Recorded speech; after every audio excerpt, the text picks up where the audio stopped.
Okay, dear friends, good evening. How are you? Today we are going to start from the same point, but as Ankur has informed me earlier, Mr. Ankur has informed me you people are just seeking for the specific class for doubt clearance. My friends, here I have to inform you. Let me finish the nationalist part first because today I have just sent you the study material on the Indian national movement between 1929 to 1939. Today you may have received in PDF form that is available on your net and you can get it downloaded. Possibly many of you might have done. If not, do as early as possible.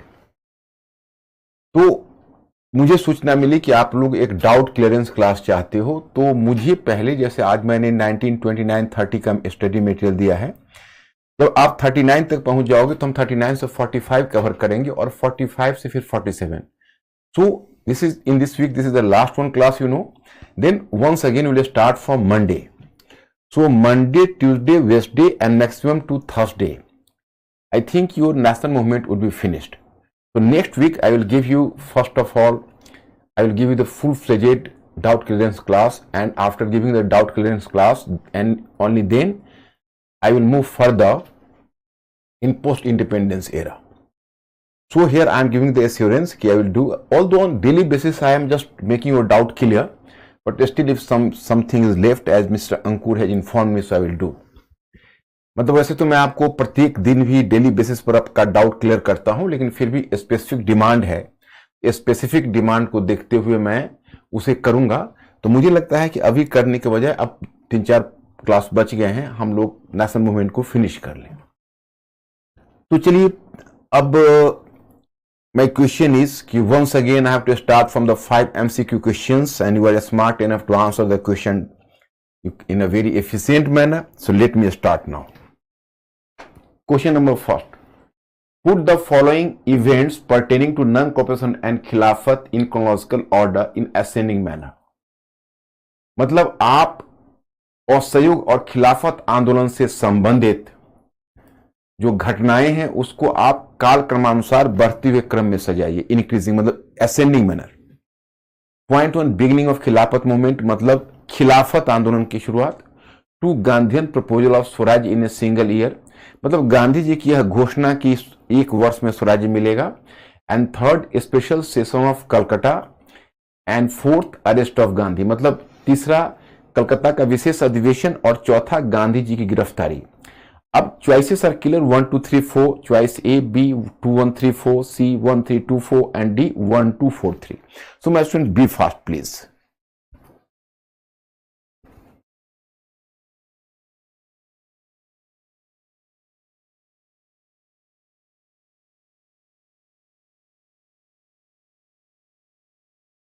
Choice number D.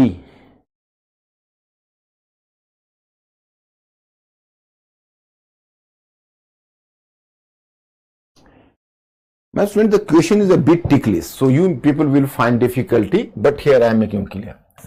From June 1920, there was the beginning of खिलाफत movement, you know.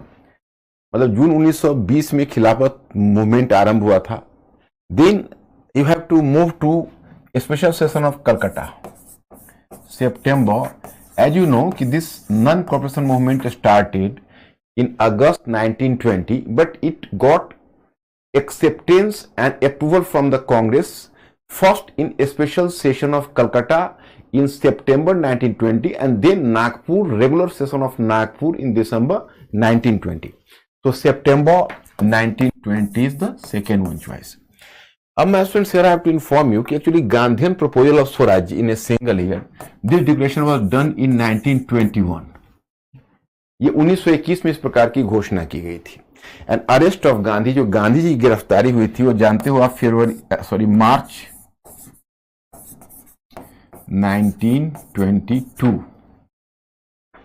Your answer is C 1324.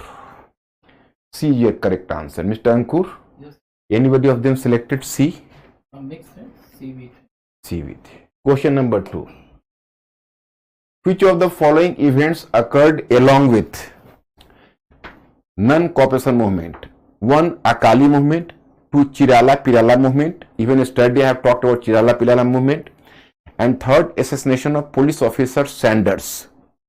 मतलब असहयोग आंदोलन से जुड़े हुए निम्नलिखित में कौन सी घटनाएं हैं? एक है अकाली आंदोलन, दूसरा है चिराला पिराला आंदोलन और तीसरा है पुलिस अधिकारी सैंडर्स की हत्या. अब choices are clear.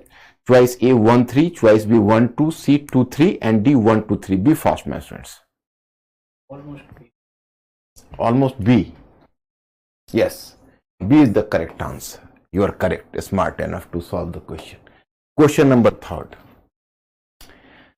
Which of the following provisions were associated with Nehru report? My students, I'm expecting you a lot. Point 1, fundamental rights. मैंने आपसे पूछा जा रहा है कि नेहरू रिपोर्ट में जो प्रोविजंस थे उसमें नीचे दिए गए कितने प्रोविजंस नेहरू रिपोर्ट में थे? Point 1, fundamental rights. Point 2, separate electorate. Point 3, election of Indian viceroy. And point 4, universal adult franchise. Franchise यानी सफरेज. मतलब पहला है मौलिक अधिकार, दूसरा है पृथक निर्वाचन, तीसरा है वायसराय के चुनाव, भारतीय वायसराय के चुनाव, और पॉइंट 4 है कि सार्वत्रिक व्यस्त मताधिकार, यूनिवर्सल एडल्ट फ्रेंचाइज और यूनिवर्सल एडल्ट सफरेज. अब choices are clear. Choice A only 1, choice B 1 2 and 4, choice C 1 and 4 and choice D 1 3 and 4. Be fast my students.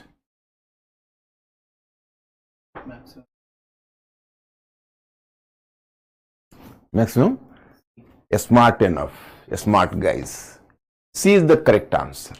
Because you know, separate, in place of separate electorate, it proposed joint electorate, you know. It became the bone of contention between the Muslim League and the Congress, you know. And point number 3rd, election of Indian Viceroy. There was no provision for that. Viceroy was the British appointee. Viceroy could not have accepted this situation. It was just the end of colonialism in India, you know. तो कभी viceroy के चुनाव का तो कोई प्रश्न ही नहीं उठता और पृथक निर्वाचन की जगह संयुक्त निर्वाचन ही तो मुख्य मामला बना हुआ. और universal adult franchise, that is correct, and fundamental rights correct. So 1 4. अब now 2 questions on reasoning. Assertion A.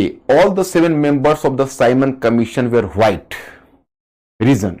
This commission was formed out of the members of the British Parliament where there was no Indian member. So assertion and reasoning and the choices are clear. Choice number A, both are correct and R is the correct explanation for A. मतलब पहला आपको है कि भाई Simon commission के साथ members white थे, assertion. और जो रीजनिंग है वो रीजनिंग बोलता है कि चूंकि यह पार्लियामेंट ब्रिटिश पार्लियामेंट के मेंबर से बना था जहां कोई भारतीय मेंबर नहीं थे. अब इसमें चॉइसेस तो आपको मैंने रीजनिंग में कई बार दिया, उसको पढ़ लीजिए और सिलेक्ट करिए. Be fast.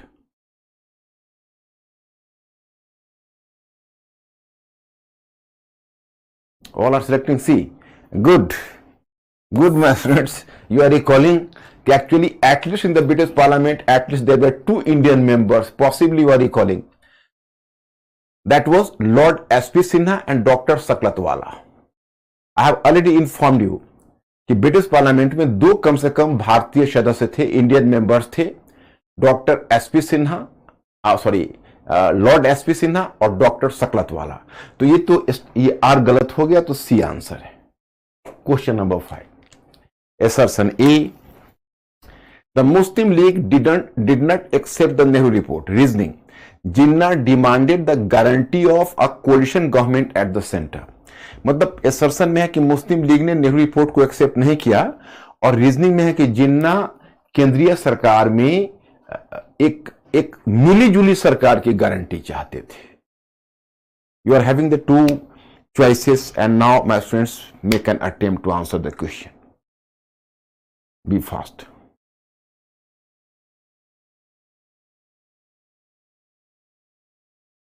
Again C. Good. C is the correct answer.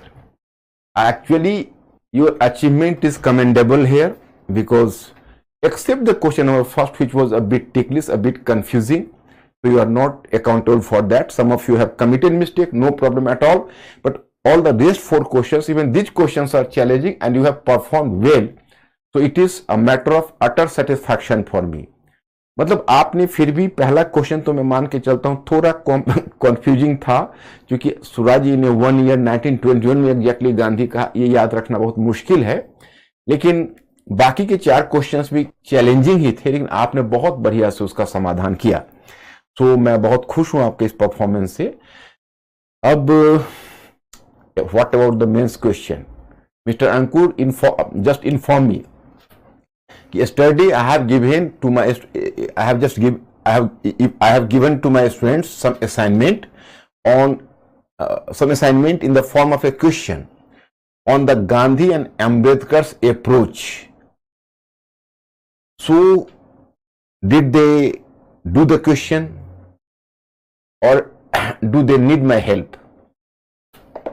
So please my students inform me so that I have to work accordingly.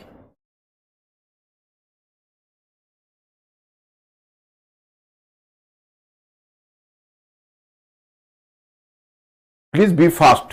Inform me, please.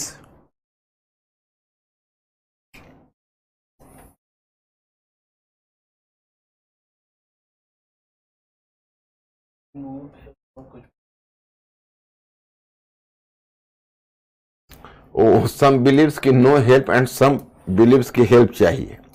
अच्छा, just my students simply inform me कि yesterday I started to dictate you the difference in approach between Gandhi and Ambedkar to the question of upliftment of the depressed class people, and I have simply mentioned the 2 points, but I was on the way of mentioning all the 3 others. But in the meantime, you people have informed me कि no, this is already in the my study material and you have received in the PDF form, and you are correct. Possibly 90% I am confirmed that I have just given to you. Possibly while teaching you the socio-religious first movement of India. So please my student assured me, are you having the data on the topic like difference in approach between Gandhi and Ambedkar towards the question of the depressed class?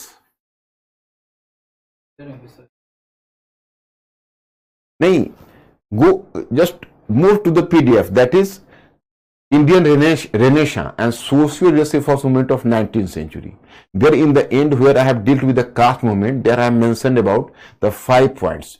Please go through there, go through my PDF there, and you will find there. Possibly I am confident.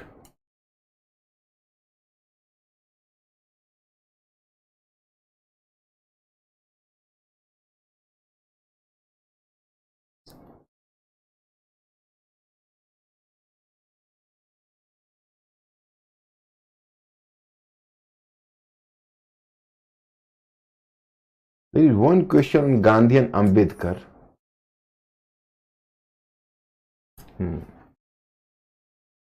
Mahatma Gandhi and Dr. Bhimrao Ambedkar, despite having divergent approaches and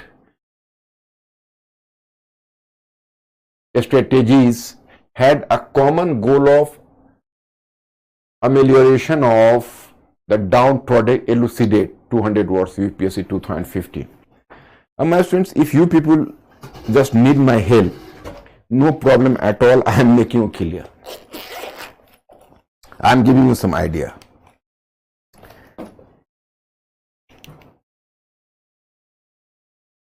First of all, my students, you are just a bit perturbed how to start the question. As you people have informed me how to start the question, that is a very simple thing. No problem in starting the question. Here you can how to start the question. Today I will deal with 1 and 2 more questions so that you will learn the art of question writing, because there is no problem. If you will learn the art of question writing, that is a matter of utter satisfaction for me. अगर आप लोग प्रश्न उत्तर लिखना सीख जाते हो मुख्य परीक्षा का, मेन एग्जामिनेशन का, तो मेरे लिए ये बहुत सेटिस्फैक्शन की बात होगी, क्योंकि एमसीक्यू क्वेश्चंस में आप लोग बहुत अच्छा परफॉर्म कर रहे हो। थोड़ा सा अपने डेटा को आप बढ़ाओगे तो और ज्यादा बेहतर रहोगे।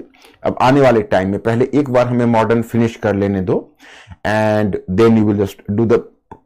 लेकिन काफी तुम लोगों में सबसे बड़ी बात होगी, काफी क्लैरिटी आ गई है, और ये क्लैरिटी आपको बहुत आगे काम देगी, क्योंकि आप एमसीक्यू क्वेश्चन, क्योंकि देखो अब मैं आपको विजुअलाइज करता हूं, मैं तो डायरेक्ट आपसे ये नहीं, क्योंकि हम ऑनलाइन हैं, लेकिन आप जानते हो मैं आपको आपके मूड को पढ़ता हूं, आपके स्टैंडर्ड को मैं जान रहा हूं। आंसर इसमें ये आंसर है ना? Okay, yes.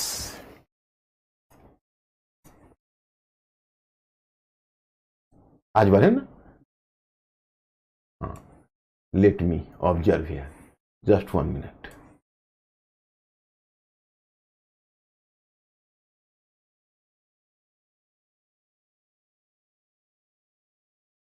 Yes, this one answer. In today's PDF, thank you for giving me the information. In today's PDF, answer is already available. Question.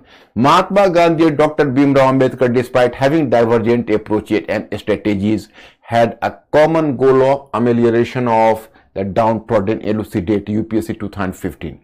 Interpretation of the question. The question is hypothetical in nature. The demand of the question is to mention the positive aspect of the contribution of Gandhi and Ambedkar, both in the upliftment of downtrodden. Answer. The name of both Gandhi and Ambedkar comes to the fore whenever the question of the upliftment of the downtrodden emerges. Both were equally inclined to extend the concept of the freedom to the doorstep of the downtrodden, although there was some difference in their approach and method in tackling the issue. Ambedkar believed that the economic redistribution is essential prelude to the upliftment of depressed caste people. For him, economic self-reliance was essential condition for improving social condition. On the other hand, Gandhi came to believe that untouchability is a social problem, so it should have been tackled at social front. Likewise, Ambedkar favored a militant protest against high caste Hindus, but Gandhi's strategy was rather to awaken a sense of compassion among high caste Hindus for their own brethren. In this way, both worked according to their own conviction. Whereas Ambedkar led militant temple entry program, Gandhi emphasized depressed caste people, amelioration program, and tried to persuade high caste Hindus to change their attitude towards them. Even on the issue of reservation, Gandhi and Ambedkar were having divergent views. Gandhi views that the reservation would create a permanent cleavage in society, but Ambedkar took reservation essential for upliftment of the deprived classes. Later, Ambedkar's view got acceptance in the Constitution of India. एकदम बिल्कुल clear है। अब जैसे इसमें पहले आपको बताया गया कि क्वेश्चन हाइपोथेटिकल है, ऊपर क्वेश्चन है कि गांधी जी और अंबेडकर दोनों का जो दृष्टिकोण है और रणनीति है वो भले ही अलग अलग है, लेकिन दोनों ने एक कॉमन लक्ष्य रखा है, और वो है कि जो डिप्रेस्ड कास्ट पीपुल है, जो दलित वर्ग के लोग हैं, उनका उत्थान करना, और इसको है एलुसिडेट, मतलब इसको स्पष्ट कीजिए। तो क्वेश्चन हाइपोथेटिकल है, आपको इंफॉर्मेशन मिल गया। फिर the name of both Gandhi and Ambedkar comes to the fore whenever the question of the upliftment of the downtrodden. ये पहला पैराग्राफ में आपको कहा गया है कि जब भी दलित वर्ग के उत्थान की बात होती है, उनके अपलिफ्टमेंट की, तो दो नाम हमारे आंखों के सामने आते हैं, गांधी जी और अंबेडकर दोनों। और क्योंकि उन्होंने there was some difference in their approach, जबकि उनके तरीकों में भले ही भिन्नता हो, परंतु दोनों ने इसके लिए काम किया है। तो ये आपका इंट्रोडक्शन हो गया। फिर उसके बाद आपका 1 by 1 जो पॉइंट्स है वो चल रहे हैं। आप लोग पढ़ना, जो इंग्लिश वाले हो भी हो, उसको राइटिंग तो इंग्लिश में ही करनी पड़ेगी, क्योंकि आप, और वोकेबलरी बढ़ाने का सबसे बेहतर तरीका है मेरे पीडीएफ को बढ़िया से पढ़ो, अच्छे अच्छे सेंटेंस, अच्छे अच्छे वर्ड्स को डाइजेस्ट करने की कोशिश करो। Just try to find out, so that will help you a lot. Can we add this point in the question of difference between Ambedkar? Yeah. Which point? Mini. Mini, which point? You have not given me any extra point. If you like, you can give me. I will make an assessment. Mini, do you hear me?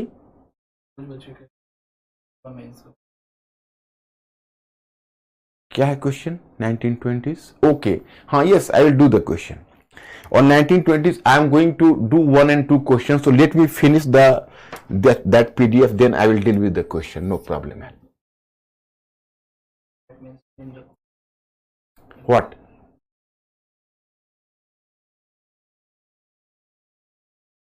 क्या करना है? Meaning का question में समझ नहीं पा रहा हूं। Meaning, I don't understand ki what you just want to convey. Please clarify your question so that I can respond to your question, you can say, in the more efficient manner.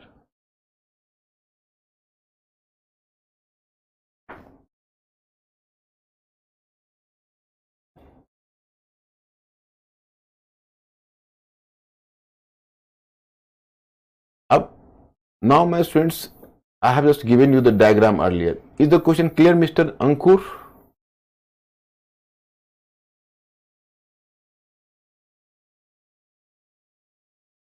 Remove IT. Then why?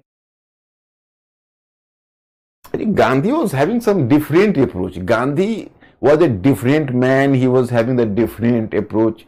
He does not believe that there is any contradiction between the caste or religious caste and religious identity and the national identity. He believes that, what I have just told you, Gandhi basically believes in the theory of composite nationalism. According to Gandhi, even if you can maintain the separate caste identity, you can maintain your separate religious identity, but still you can be a part of the same mainstream nation. So there is no contradiction between the two. So Gandhi believes in identical relationship between the separate caste and religious identity and the national movement और the national identity. There is no contradiction. वो विश्वास करते थे कि आपकी जाति जो पहचान है, धर्म की पहचान है और आपकी राष्ट्रीय पहचान है, उसमें विरोधाभास नहीं है. उसके लिए यूनिफॉर्मिटी नहीं चाहिए. वो डाइवर्सिटीज में बिलीव करते थे. उनको नहीं लगता था कि कास्ट सिस्टम, उनको लगता था कि कास्ट सिस्टम एक सिविलाइजेशन से चला आ रहा है, उसको कंप्लीटली ब्रेक कर दोगे तो सोसाइटी में एनार्की आ जाएगी. उसको रहने दो, उसको सुधार दो, जो गलत नहीं हो. क्योंकि वो उसको मानते थे कि इंडियन कल्चर से जुड़ा हुआ है. उसको डिसमेंटल करने का मतलब होगा कि आपकी सोसाइटी में अपहेवल्स आ जाएगा, उथल पुथल आ जाएगा. सो गांधी बिलीव दैट कि as it is a part of the Indian culture, so let not it be demolished, let it exist, but with certain improvements and certain correction. Caste system is not, you can say, itself faulty or evil. Its misuse was detrimental to the lower caste people. So it should not be misused. The caste should be linked to the occupation. Then it is not going to be dangerous to society. उनका अपना एक अलग perception था. किसने उन्होंने पूछा था ये question? Aditya. So this is your question. अब my students, अब let it be finished because yesterday I have left this part. Progress of communalism. Jinnah's alienation from Congress. Yeah. Ayush Krishna said in Bipin Chandra book, who mention of king or Simon Cowell. Just a minute. मतलब Bipin Chandra has mentioned? There is no mention of king or Actually, Bipin Chandra has not given the exact. My students, whenever I am teaching you, so I have just go through how many books I cannot count in my life. Bipin Chandra is the simply one of the book. I have recommended Bipin Chandra book to you people, but I myself is not confined simply to Bipin Chandra book. So Bipin Chandra has not given the comprehensive information about all the aspects. I have gone through so many books. Which statement I have given to you? That is, this book is from David Fisher, The Proudest Day. And obviously you can say, तो ये कोई जरूरी नहीं कि आपको बिपिन चंद्र के book में हर चीज मिल जाए, लेकिन हाँ, आपके जीएस के लिए जो चाहिए बिपिन चंद्र में, मतलब ये एनसीईआरटी तो खैर बहुत कम है. जो फ्रीडम स्ट्रगल जो मैंने बिपिन चंद्र का कहा, उसमें मोर देन सफिशिएंट है, बहुत ज्यादा है उसमें, उससे ज्यादा आपकी जरूरत नहीं पड़ेगी. हाँ, प्रीलिम्स के लिए आपको एक्स्ट्रा डेटा की जरूरत पड़ती है, तो उसके लिए मैंने आपको बहुत सारा रास्ता बता दिया है, नो प्रॉब्लम एट ऑल. और प्रीलिम्स में भी आपका क्वेश्चन तभी सॉल्व होता है जब आपका कॉन्सेप्ट क्लियर होता है. और आप गौर करके देखना, जब आप यूपीएससी का एग्जाम जब भी दोगे तो आपका 70% क्वेश्चन जो सॉल्व होगा वो अंडरस्टैंडिंग से सॉल्व होगा, और 10% क्वेश्चन, 15% क्वेश्चन एक्स्ट्रा इन्फॉर्मेशन से सॉल्व होगा, और 10-15% क्वेश्चन सॉल्व नहीं होता है, उसको छोड़ दिया जाता है. But even then you are going to be selected simply on the basis of 50% of the questions. So that is suffice to fulfill your requirement. No problem at all. खैर, अब मुझे बढ़ने दोगे मिस्टर अंकुर? अभी भी कोई क्वेरी है?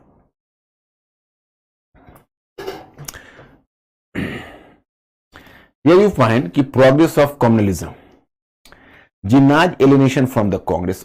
मतलब just try to understand my scheme first, my students. I am always taught you. You people will just satisfy my expectation from you people. You will never leave my method. You will follow my method, and this method is going to help you not simply in history but all humanities subjects. Always try to develop an integrated approach that will make you a thinking creature. Some of you are just turning to be the thinking creature. And I myself I am just going to rejoice at your success कि भाई कितने अच्छे तुम लोग सोचने का की कला सीख रहे हो. So the better method is कि don't go through chapter to chapter separately, but develop an integrated approach. क्योंकि history has, or you can say any society. अब suppose you are going to observe the evolution of national movement. So what does the meaning of a single non-cooperation movement? What is the meaning of civil disobedience movement? So the meaning of these movements are कि where do they lie in the whole scheme of national movement? As a separate identity, it is not having any sort of existence and speciality. Its speciality lies in its totality. मतलब आप कोई एक topic को उठाते हो, उसको अकेला पढ़ते हो तो मजा नहीं आता है, फिर उसको रटना पड़ता है, रोट लर्निंग करनी पड़ती है, उसको इंफॉर्मेशन गैदर करना पड़ता है. मैं इस तरह की स्टडी और टीचिंग को लाइक नहीं करता. मैं लाइक करता कि एक इंटीग्रेटेड अप्रोच मेरा स्टूडेंट डेवलप करे और धीरे धीरे सोचिए. माने your knowledge should be converted into understanding. So that's why I have divided the whole of modern history in 4 parts. The first part is the history of 18th century. That was having the 2 sub parts, the first half of 18th century and the second half of 18th century. What are the specialty there? I have already discussed several times with you people. The second part, that is going to the history of colonialism. It is having the 3 sub parts. First, the mercantile phase of colonialism. Second, the industrial phase of colonialism, and third, the financial phase. So during this period, you are having the comprehensive knowledge about the specific British interest in India and how did the British colonial interest give a shape to the various sorts of policies like political policy, administrative policy, social policy and cultural policy. मतलब आपको पता चलता है उपनिवेशवाद के अध्ययन से कि ब्रिटिश का जो औपनिवेशिक हित है उसने कैसे हमारे सारे पॉलिसीज को प्रभावित किया. फिर आते हो फाइनेंशियल फेज में, तो उसमें भी वही चीज आपको दिखती है. And then you have move to nationalism, means की the reaction of Indian mind to the British policy. So you have just started to read the rise of nationalism from west, from Europe. You have firstly observed Western model. So you have started from Europe and then you have moved towards India. In what way the rise of nationalism in West and the rise of nationalism in colony is going to be different to each other. मतलब मैंने आपको बताया कि कैसे राष्ट्रवाद का पश्चिम में उद्भव हुआ, उसकी एक अलग स्पेशलिटी थी यानी वेस्ट में, यूरोप में, और जो इंडिया में उसका एक उपनिवेश में उसका जब उद्भव हुआ तो उसका किस तरीके से इसका जो ओरिजिन है वो अलग है. फिर हम लेते हुए आपको आए proto nationalist, first war of independence, rise of modern nationalism, then political movement, Indian National Congress to 1907, फिर 7 to 14, फिर 14 to 19 and 19 to 29. 20 to then advent of Gandhian initial politics in India, then starting from Indian national movement 1920 to 29. उसी के मैं last phase में हूं. I have, whenever I have started to teach you nationalism part, so I have been conscious कि as you have to observe up to 1947, and in 1947 my students you will just manifest freedom as well as partition.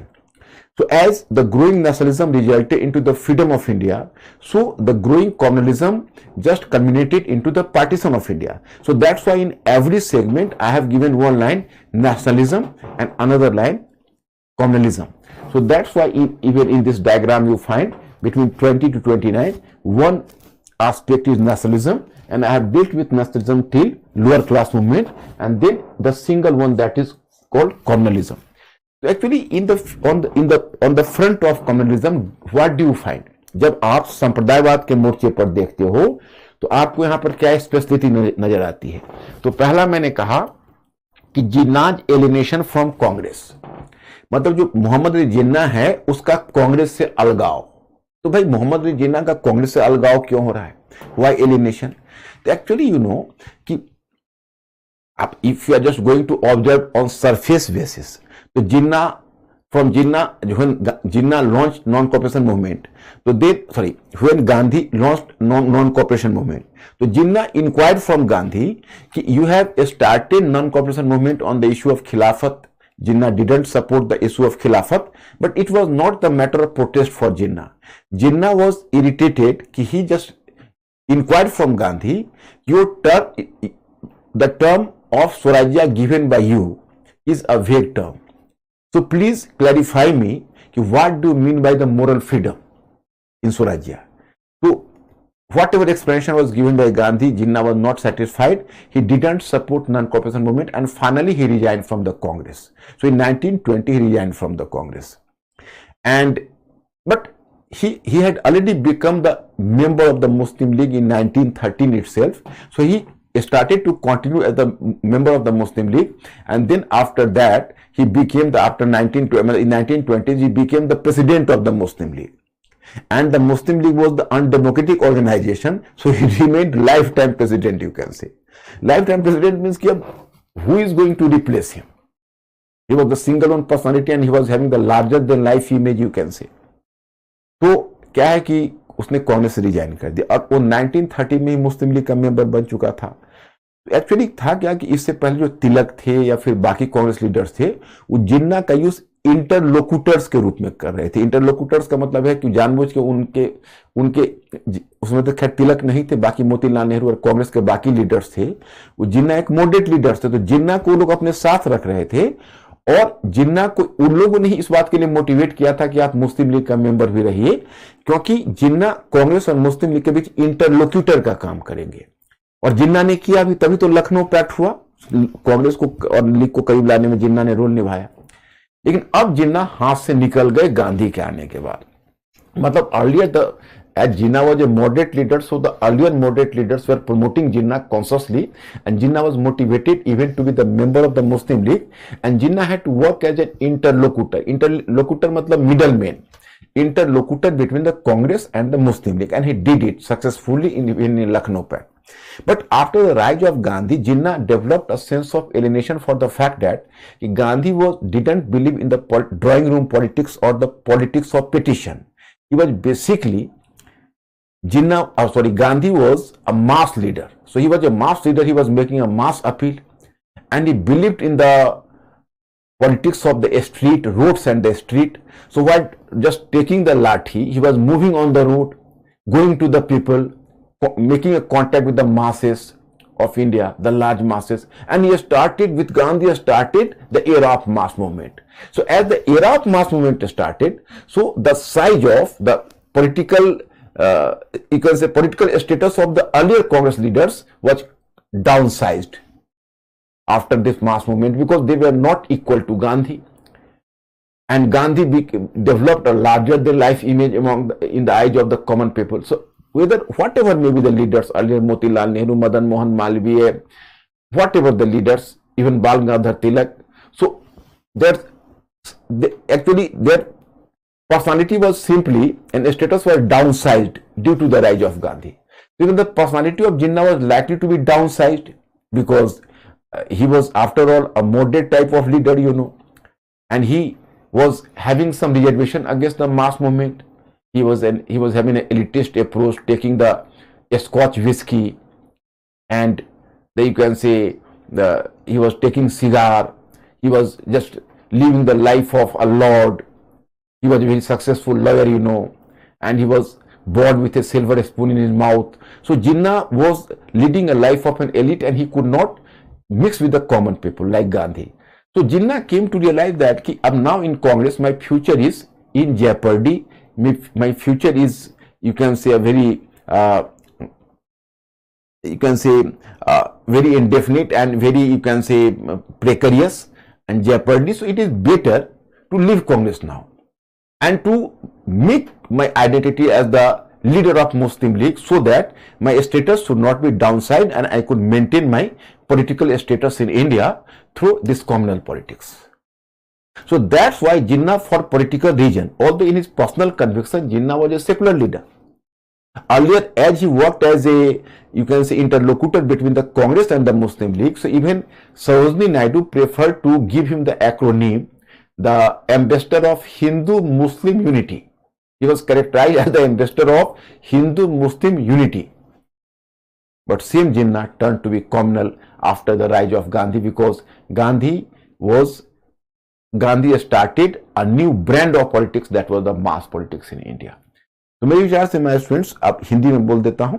जैसे देखिए, अब हुआ ऐसा कि जिन्ना का अलगाव गांधी जी के आने के बाद क्यों हुआ?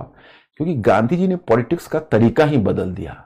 वो पीछे सारे लीडर्स को उन्हें समस्या पैदा कर दी। अब कॉमन लीडर्स हो तब तो एलिट लोग थे, ड्राइंग रूम में रहते थे, सूट नेकटाई पहनते थे, ठाठ से जिंदगी जीते थे, और गांधी जी लाठी टेकते हुए चले जाते थे गांव से गांव।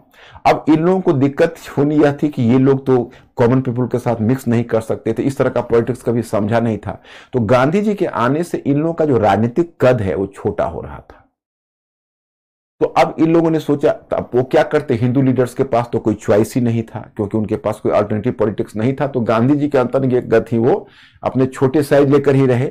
लेकिन जिन्ना के पास एक विकल्प था, एक अल्टरनेटिव था, मुस्लिम लीग, तो अपने आप को लीग के पॉलिटिक्स से जोड़ लिया। जबकि व्यक्तिगत लाइफ में वो सेकुलर थे जिन्ना। उनको डॉक्टर सरोजिनी नायडू ने हिंदू मुस्लिम एकता का राजदूत कहा था।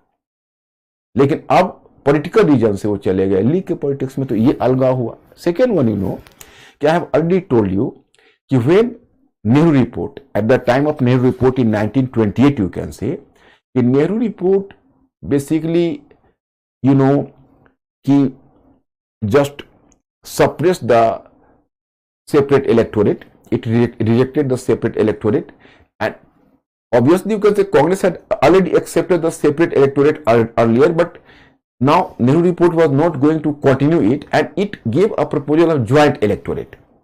So at that time the Muslim League was divided between two factions. One faction was led by Muhammad Ali Jinnah, and another faction was led by a hardliner. Jinnah was softliner, still he was softliner, although he moved to and he turned to League politics, but in spite of that he was not a hardliner. He was still having a soft approach. He was a moderate communalist, you can say. But on the other hand, a hardliner group was under Shafi Khan. He was hardliner. So when Motilal Nehru committee, he gave the proposal of a joint electorate. So the hardliner group under Shafi Khan, this hardliner group, it didn't accept, it completely rejected the joint electorate, and it was not ready even to talk to Nehru report on the issue formally. Jinnah was ready to talk on this issue, and Jinnah in return, Jinnah placed three conditions. Jinnah placed three conditions before Nehru report. The first condition, 1/3 seats in central legislature, 1/3 seats should be reserved for the Muslims. First. Second one, in 5 Muslim majority provinces, the Muslims should be given the representation. Muslims should be given the representation on the basis of population, not on the basis of separate electorate. And the third one, you know, the residuary powers should be vested in states, not in the center, because Nehru report already vested the residuary powers in the center. My students, you can ask me why although I have discussed this aspect earlier, but I am going to repeat again, why Jinnah demanded the representation of Muslims on the basis of population, not on separate electorate in 5 Muslim majority provinces. So my students, here I have to inform you that actually among the all states, whosoever was in some states the Muslim League was in minority status. So actually what happened, on the basis of separate electorate, the Muslims were given the representation in the equal proportion in all the states simultaneously, in all the states in equal proportion. Matlab, if this seat to 40 seats, 50 seats, 30 seats, so in all the states on equal basis. So actually wherever Muslims were in minority, so in those provinces they were enjoying the allocated seats, and there the allocated seats were obviously in those states where the Muslims were in minority, there the allocated seats on the basis of separate electorate was more than their actual population. So Jinnah supported there that the Muslim minority provinces give the old pattern of the separate electorate had to continue, and in Muslim majority provinces, you know, on the basis of separate electorate, the whatever seats were allocated, so they were running short of the actual population. तो इन those states, the 5 Muslim majority states, Jinnah try to change the terms. Here in these states, change the terms and give representation on the basis of the actual population. Do you understand? And residuary powers उसको अपशिष्ट शक्तियां कहते हैं after the separation of power. Not separation. Sorry. After decentralization, you can say, and division of power between the center and the state. There are the 3 lists: central list, state list, and divided list. But what is the remaining power? Remaining power. But still there is some remaining power. For example, today, you know, in India, in Indian constitution, residuary power. My students, I am asking you a question. I am a bit curious. Actually, whenever I am just asking you the MCQ question, I am asking you some oral question, and you are replying. Just Ankur is just, you can say, the Sanjay of Dhritarashtra. He is working with me, and he is giving me idea what is going on in your mind. And as I am not witnessing you directly, so through your question answer, I just want to find out the level. And today, if you people will ask me what your status academically, I can very well know it on the basis of question answer session. So I am asking one question. You people have to reply. In present Constitution of India, residuary power is vested either in center or in the state. Please inform me as early as possible. Be fast. मतलब मैं जानना चाहता हूं कि वर्तमान जो संविधान है भारत में, उसमें जो रेसिडियरी पावर है वो सेंटर में है कि स्टेट में निहित है? आप लोग फास्टली जवाब दो. Yes, good. You are the smart people. I was expecting the same thing. In today, you will find the center, because after the partition of India, we are having the very strong center now. Achha, and previously I have told you that actually Muslim League, as belong to the minority group, you know, the Muslim League came to believe that in the center I can never form a government. But here the Muslim League was wrong. Whenever you go through the NCERT book of polity in class 10th, you will come to realize Yogendra Yadav has given the very apt reply for that. Everybody is minority alternatively. Suppose you can say, you will make a claim, I am the majority, I am from UP, I am Hindi Bhasi, and I am UP, I am the Hindi Bhasi, and from UP state, so I belong to the majority. But you will catch up a train, move in a train to Karnataka, and just, you can say, get down from the train from at Bangalore station, and you will be in minority. You are linguistic minority there. So Yogendra Yadav has given the very apt remark that everybody is alternatively minority. So there should not be the permanent minority. अब what happens, मैं हिंदी में बोल देता हूं तो आप लोग समझ जाओ. आप में से बहुत लोग जो इंग्लिश वाले हैं उसमें हमारे स्टूडेंट समझेंगे. जैसे देखिए, एक्चुअली होता क्या है कि लीग अपने कारणों से, अपने क्या करोगे, पैरोकियल अप्रोच के कारण, दिमागी संकीर्णता के कारण ऐसा बिलीव कर रहा था कि मुस्लिम इंडिया में परमानेंट माइनॉरिटी है. वो बिलीव कर रहा था, जबकि ऐसी बात नहीं थी. एक्चुअली देखो, अगर आप किसी भी आइडेंटिटी को परमानेंट कर देते हो तब तो आप माइनॉरिटी हो जाओगे. लेकिन अल्टरनेटिवली तो हम लोग की आइडेंटिटी बदल सकती है ना. अब suppose you can say I am a Hindu or a Muslim. That is one identity. I belong to this caste or that caste. This is second one identity. Third identity, I am graduate or postgraduate. That is identity. Second one, I am a government employee or a peasant or whatever occupation I have adopted. ये मेरी एक identity है. There may be one identity कि हम I joined this social organization or that social organization. I have joined this political organization or that political organization. तो ये हम सब की 10 से 12 आइडेंटिटी है. हम एक आइडेंटिटी फिक्स क्यों करेंगे? आप फिक्स कर लेंगे कि हम ब्राह्मण हैं या राजपूत हैं या यादव हैं या, तो इस तरह की अगर आप आइडेंटिटी फिक्स कर लेंगे तब आप परमानेंट मेजोरिटी हो जाएंगे या परमानेंट माइनॉरिटी हो जाएंगे. लेकिन हम ये भी हैं, ये भी हैं, ये भी है. तो एक मुद्दा ऐसा आएगा कि हम एक सोशल ऑर्गेनाइजेशन के रूप में काम करेंगे, तो एक में पॉलिटिकल ऑर्गेनाइजेशन के रूप में काम करेंगे. जब मंदिर में या मस्जिद में जाएंगे तो एक रिलीजियस ग्रुप के रूप में काम करेंगे. तो आइडेंटिटी तो बदलती रहती है ना. तो मुस्लिम लीग सेंटर में गवर्नमेंट फॉर्म कर सकती थी अगर वो अपनी मुस्लिम और कम्युनल पहचान को छोड़ देती. लेकिन उसने तो अपने पहचान को ही परमानेंट कर लिया जिन्ना ने. कि हम Muslims are separate from the Hindus, तो then you are in minority. Otherwise on economic issues आपका कुछ एक हिंदू पार्टी, कुछ हिंदूज कुछ मुस्लिम्स मिलकर भी एक पार्टी फॉर्म कर सकते थे. अब can you find example? In Punjab Unionist Party was the ruler. In Bengal Fazlul Haq, there was the government of Fazlul Haq, you know. But the Muslim League could not win the elections either in Punjab or Bengal in the elections of 1937. क्यों? क्योंकि वहां पर क्या किया था unionist party ने? वहां छोटू राम जाट के साथ मिलकर अकाली दल जो सिख हैं उनके साथ मिलकर मास्टर तारा सिंह के साथ मिलकर कोलिशन गवर्नमेंट बनाया था. तो ऐसा भी तो सेंटर में बन सकता था. Do you understand my point or not, my students? I think you people are clear.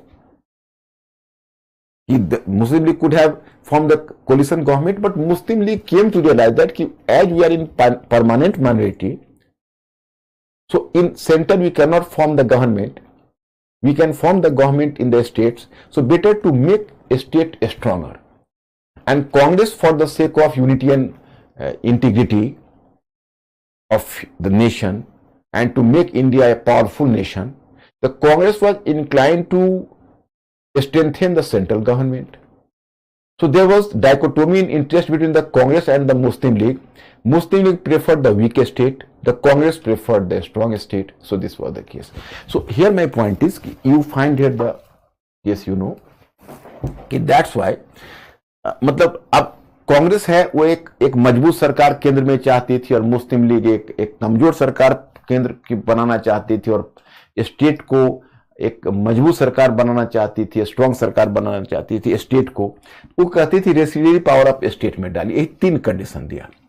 तो अब Motilal Nehru committee was thinking over, but just actually it could, this proposal could have been accepted or not. This is another thing. But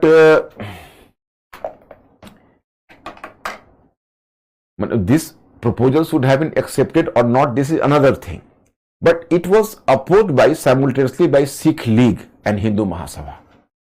So as it was opposed by Sikh League and Hindu Mahasabha, so even Nehru report could not take any decision. And in 1928, you will come to realize there was an all-party meeting in Calcutta. In this all-party meeting in Calcutta, you know, Jinnah even made a very emotional appeal to the Congress. We are just living on the same land. Taking the grains from the same earth, etc., fruits from the same tree, whatever may be, and water from the same river. So it is better for us. You have to find out some solution to this problem. But there was no solution. Then Jinnah turned to be hardliner, and he came near to Shafi Khan, the hardliner Muslim League leader, and then he moved to Delhi, and he brought the famous Delhi Declaration. And Delhi Declaration in March 1920, in March 1929, this was the Delhi Declaration. And in Delhi Declaration, Jinnah presented the 14-point communal demand. मतलब मैंने आपको बताया कि जैसे देखो actually हुआ क्या कि जिन्ना ने 3 शर्तें रखी. पहला कहा कि देखिए जो हिंदू बहुल प्रांत है, सॉरी उसमें तो खैर एक्चुअली मैंने हिंदी में बता देना है, एक बार आपको समझा देते हैं फिर मैं फ्री हो जाऊंगा.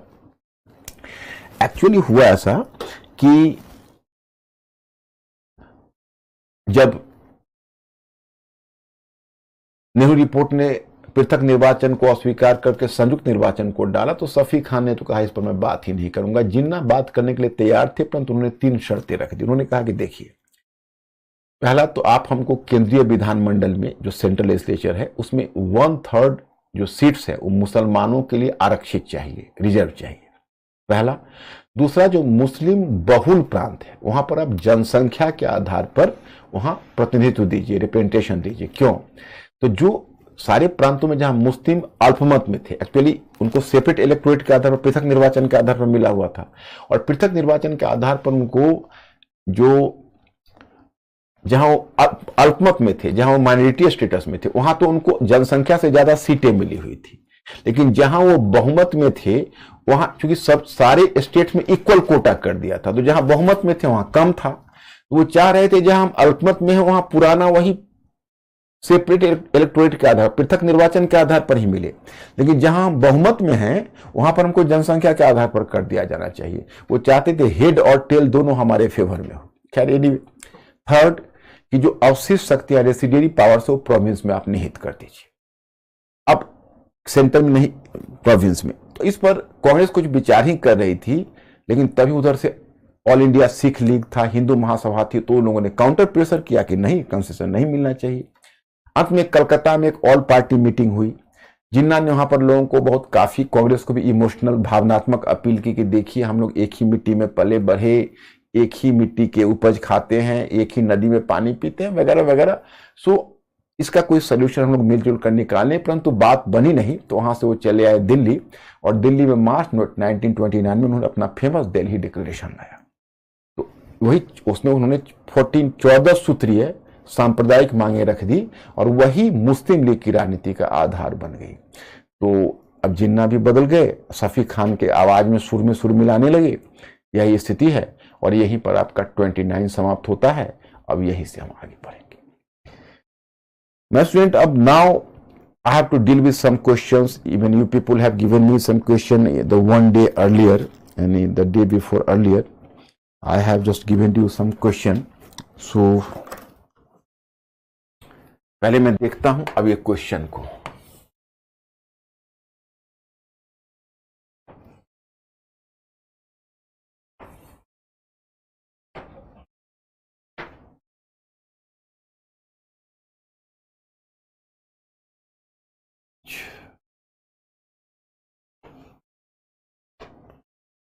In 1920, the objective and the social support basis of the Congress was enlarged. Comment. अब यही क्वेश्चन। तो जस्ट 1 मिनट। अब माय स्टूडेंट्स, अब यही क्वेश्चन है, तो आपके मन में जिज्ञासा होगी how to start the question. Okay, In 1920, the objective and the social support basis of the Congress was enlarged. Comment. बहुत इजी क्वेश्चन है आपका। जैसे देखिए, अब कहोगे इसको स्टार्ट कैसे करें, तो आप इसको ऐसे स्टार्ट कर सकते हो। How to start this question. मैंने आपसे पूछा जा रहा है कि 1920 के दशक में कांग्रेस के जो लक्ष्य है और जो कांग्रेस का सामाजिक आधार है उसका विस्तार कैसे हुआ। तो यहां पर मैं आपको एक कवर करना चाहूंगा, बताना चाहूंगा कैसे, हाउ टू स्टार्ट। हाँ, the decade of 1920s proved a landmark in the history of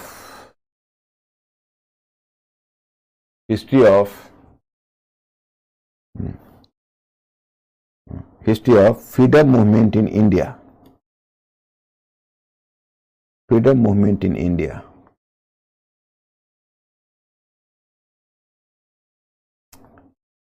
मतलब आप इस तरह से शुरू कर दोगे कि जो 1920 का दशक है वो भारतीय स्वतंत्रता आंदोलन में एक विभाजक रेखा बनकर आई। लैंडमार्क मतलब विभाजक रेखा बनकर आई, उसको हिंदी में भूचिन्ह बोलते हैं।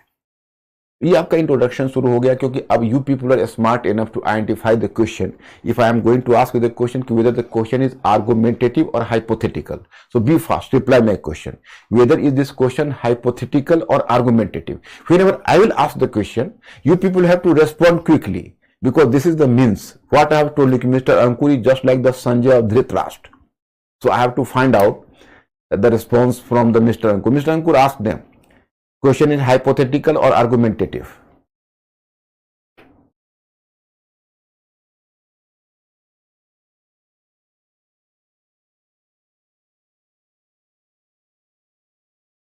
Hypothetical. You are smart enough to identify the question. The question is hypothetical, so we have started the question. Up, this is the introduction. So here you can see अब thesis, what is अब thesis line is, देखो thesis line वो होता है जिसमें आप उस पर देखो, अब hypothetical क्वेश्चन पर भी तो अपना स्टैंड अप दिखाओगे, तो thesis line कैसे होगा। अब अगला लाइन देता हूं, during this period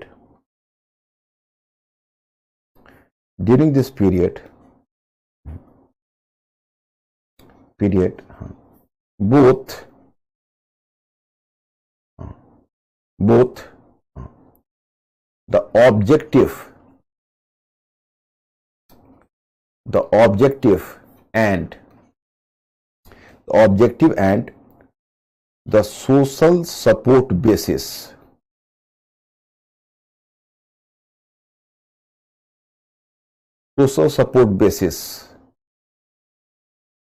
of INC यानी इंडियन नेशनल कांग्रेस, नहीं, in place of Indian, not Indian National Congress, ये क्वेश्चन ये है, just 1 minute. 1920 objective in the Congress, अच्छा कांग्रेस है, हाँ कांग्रेस, हाँ तो INC, इफ नाम INC वेयर एनलार्ज्ड, मतलब ये आपका थीसिस है, इसमें आपने दिया कि objective and social support basis of INC ये एनलार्ज्ड हुआ, मतलब आपने इसको अंडरलाइन कर दिया, ये आपका थीसिस हुआ। इसमें आपने प्रॉमिस किया कि देखिए लक्ष्य भी हुआ और सोशल सपोर्ट बेसिस। अब आपको 2 पैराग्राफ बना लेना है, एक पैराग्राफ ऑब्जेक्टिव वाला, या आप पॉइंट भी दे सकते हो ऑब्जेक्टिव डॉट देकर, ऑब्जेक्टिव्स। तो आप यहां कहोगे as for objective,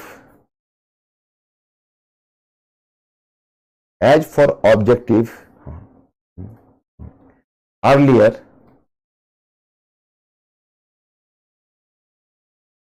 the Congress politics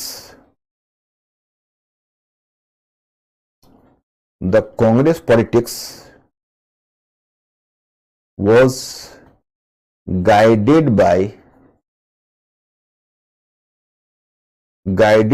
the objective of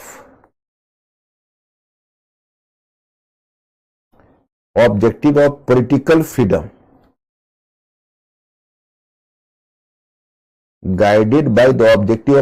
freedom, but now the objective of economic and social freedom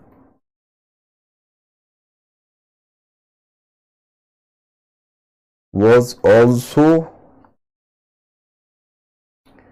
added to it. PDF में INC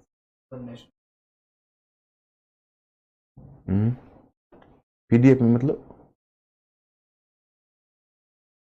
in 1920 the objective and the social, वो PDF में I just go through letter, ये मैं देखो Rahul observe this question, I am writing this answer Rahul in the light of this question, and I have observed the question. I found that in 1920 the objective and the social support basis of the Congress, this Congress, just read it.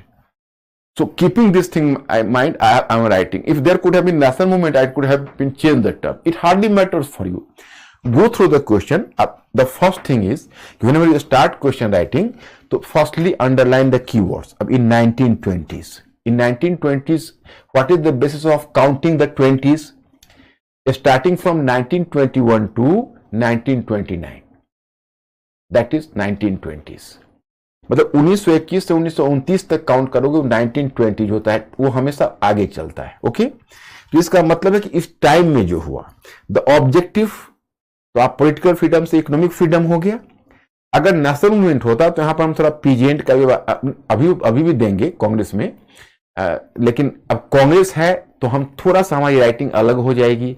अगर पूरा national movement होता तो writing अलग हो जाती, क्योंकि national movement एक larger इकाई है, यूनिट है, आप जानते हो। तो क्या फर्क पड़ता है, आप इसी क्वेश्चन के लाइट में लिखो। फिर I will just observe in PDF another question as well. So but now the objective of the economic and social freedom was also added to it. Then now I am going to just add it to it. Economic freedom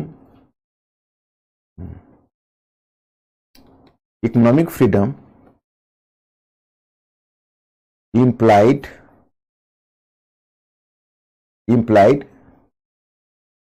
the demand for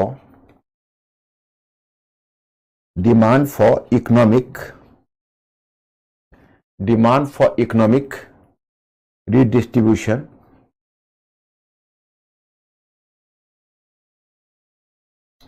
redistribution, and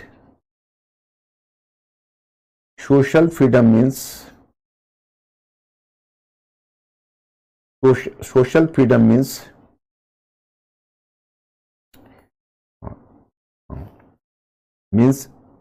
ensuring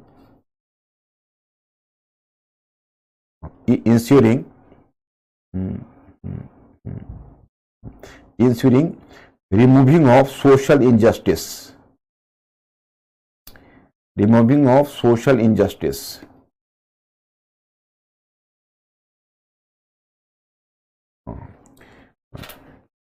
social injustice. Up, it needs some sort of example. Here you can cite the name of, because you know we are writing within the parameter of Indian National Congress. If there could have been the parameter of Indian National Movement, I could have given various examples, but we are not having the scope. Second one thing, you have to deal with simply up to 1920s, not 1930s. In 1930s, we are having so many examples. Congress adopted some socialist programs. For example, I'll just teach you in the next PDF. Karachi session of 1931, Lucknow session of 1936, Fazpur session of 1937, Haripura session of 1938. Here the various socialist programs were accepted. That is talking in terms of economic redistribution. वहाँ पर हमारे साथ बहुत सारा example होता है. अगर हम 1930s होता तो हम बहुत सारे एग्जाम्पल हमारे पास थे. यहाँ पर हमारे पास स्कोप है नहीं. यहाँ पर हम लोग एक काम करते हैं, वही कांग्रेस के अंदर लिखना है, हम लोग सुभाष और जवाहरलाल नेहरू को कोट कर देते हैं. And there was the formation of and the communists created pressure over the Congress to adopt socialist program, and even the leaders like Subhash Chandra Bose and Jawaharlal Nehru campaigned for economic and social justice. तो इतना हम लिख देंगे, हमारा example तो हो जाएगा.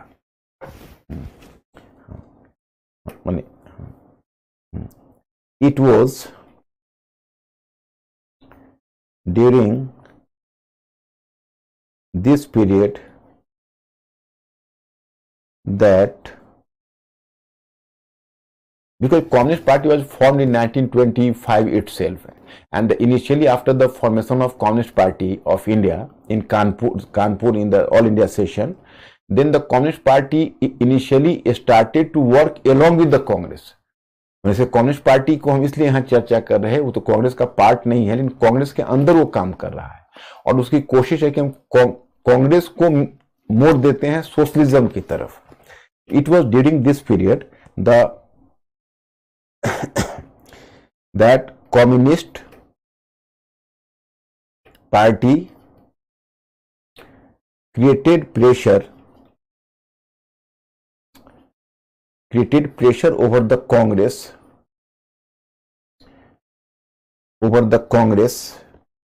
to introduce socialist program. Socialist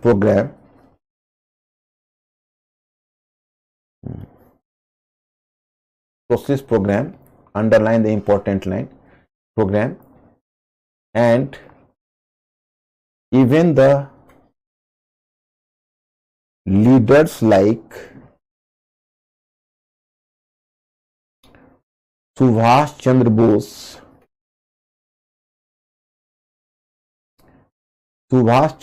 and Jawaharlal Nehru. I am changing the paragraph. And Jawaharlal Nehru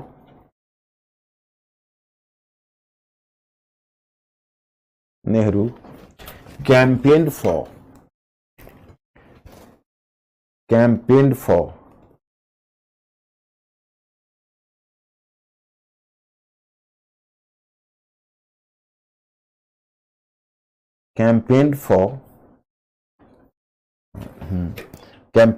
ensuring economic and social freedom.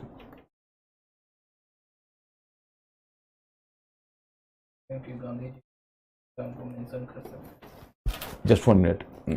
Economic and social justice. हाँ, गांधी जी की not village program. Here you can mention my students. Here you can mention Gandhi's you can say effort for removing of untouchability. You can say you can ask me कि Gandhi started this program from 1934 onwards. You are correct कि Harijan and Harijan upliftment program properly started in 1930s. But here also you can say even the removal of untouchability was the program during the non-cooperation movement as well. मतलब ये ठीक है कि दलित वर्ग का उत्थान का जो गांधी जी ने काम किया है, हरिजन उद्धार कार्यक्रम की बात की है, वो 1934 से की है, जो मैं अभी आज को इस खंड में बताऊंगा, इस पार्ट में. लेकिन नॉन कॉपरेशन में भी गांधी जी ने रिमूवल ऑफ अनटचेबिलिटी की बात की थी. तो आप एक साइट कर सकते हो एग्जाम्पल गांधी जी की. देखो, मैं तो एक टेंटेटिव आंसर आपको बता रहा हूं, लेकिन there should not be one fit for all size. You are having the speciality. जब तुम स्टार्ट करोगे राइटिंग तो तुम्हारा राइटिंग थोड़ा बदल जाएगा. तुम्हें बिल्कुल इसकी परवाह मत करो. You have not to perturb over the fact कि सर की राइटिंग अलग हो रही, मेरी राइटिंग. आप कंटेंट लिख रहे हो, आपको उसी पर सिलेक्शन हो जाएगा. आप लॉजिकली लिखना सीखो. मेरी सेंटेंस अलग होगी, आपका सेंटेंस अलग होगा. तो एक पार्ट तो हमने कर दिया. हमने वादा किया था objective and social support basis. अब पैराग्राफ चेंज करोगे. अब यहां से तुम लोग पकड़ लो. अब इतना लिखना मेरा टाइम लगता है, कुछ ज्यादा लग जाएगा. एक्चुअली अब सोशल सपोर्ट बेसिस में 4 तो मैंने तुम लोग को दे ही दिया है. 1 लाइन में तुम देयर वाज द लार्जर, चाहे आप कर सकते हो कि it was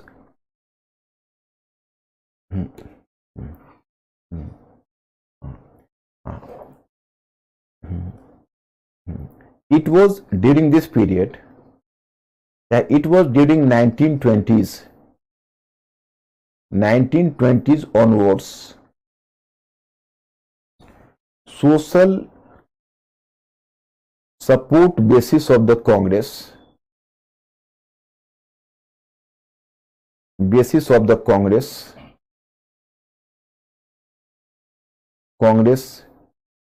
enlarged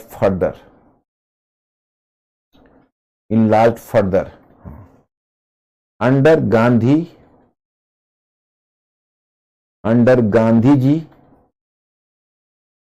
The era of mass movement started. मतलब गांधी जी के अंतर्गत एक जन आंदोलन का जो एरा है वो शुरू हुआ. Mass movement started under Gandhi ji. The era of mass movement started. Then Gandhi ji के अंतर्गत जन आंदोलन के युग की शुरुआत हुई. Then you come to realise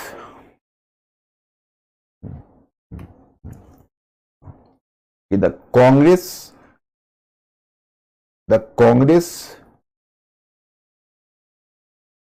became all inclusive organization.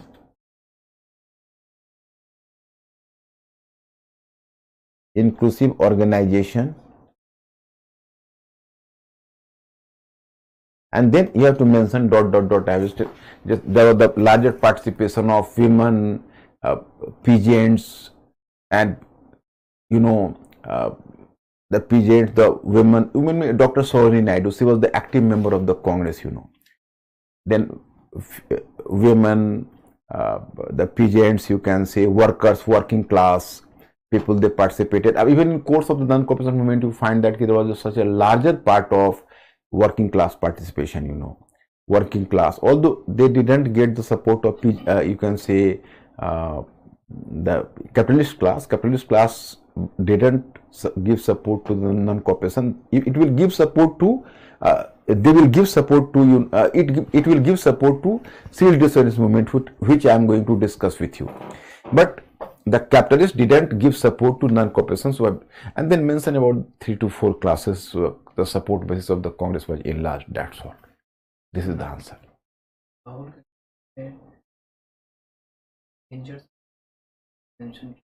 Why, Rahul? Why did you mention Swarajists and changers? No changers. This is not going to, you can say, enlarge the social basis of the Congress. This was the faction within the Congress.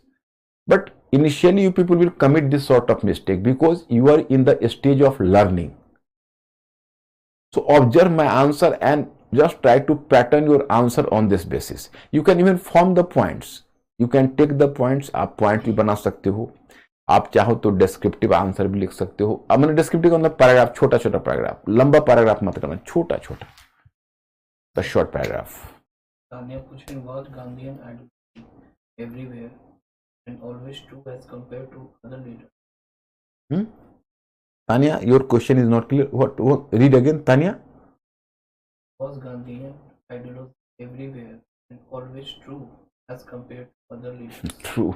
Tanya, that is a childish question, Tanya. Please don't ask this sort of question. What do you find here? You find कि Gandhian ideology is always true in comparison to other leaders. That your question, Tanya. Is it possible in social science? Any ideology should be true and other false? The first training I have given to you people in social science, every truth is, every knowledge is a perspective, that is not full and final. Every idea is relative true or relatively false. Nothing is going to be absolute, the true in absolute term.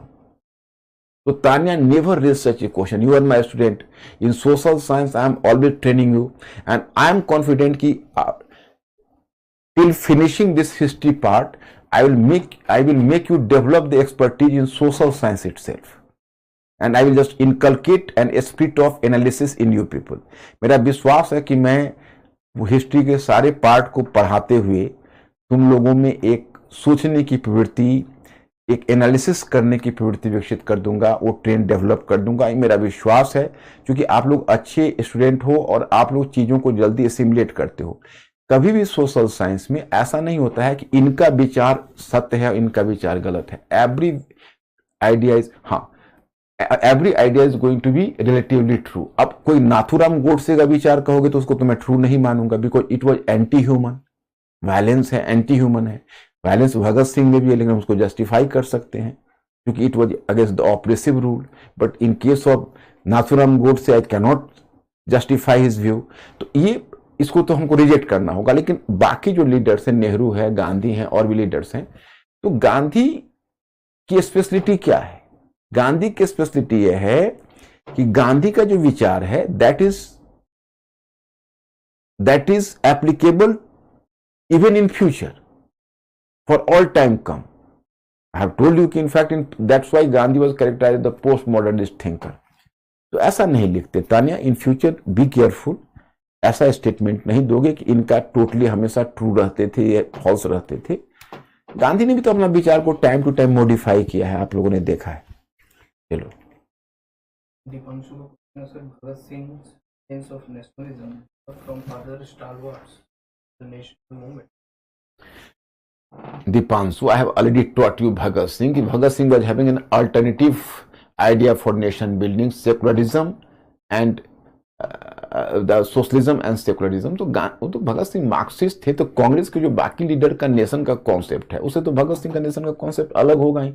हम तो हर चीज आप लोग को बता के लिखा देते हैं, डिक्टेट भी कर देते हैं, फिर भी आप लोग फिर नए सिरे से और फिर भी बेसिक क्वेश्चन करते हो। तो कई बार मुझे लगता है कि पता नहीं कुछ बच्चे समझ पाते हैं कि नहीं। Actually you people have to be, अगर मैं यहाँ तो पुश कर रहा हूं, थोड़ा आप भी पुल करो। भगत सिंह का ब्रांड ऑफ नेशनलिज्म अलग है। He was a Marxist, so he believes that कि there should be the formation of nation in which there should be the contribution of not the capitalist and landlords but the workers and peasants. तो कांग्रेस का जो nation building है, तो कांग्रेस के nation building में middle class का role बहुत prominent है, लेकिन जो भगत सिंह का है उसमें वर्कर्स एंड पीजेंट्स की बात है, तो उसका डेफिनेटली अलग होगा। Deepanshu,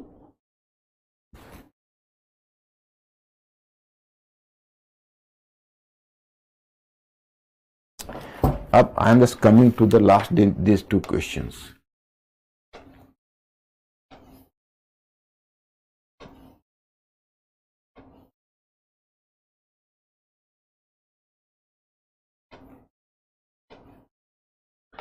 Where is two question? उसको तो काट दिया तुमने अंकुर।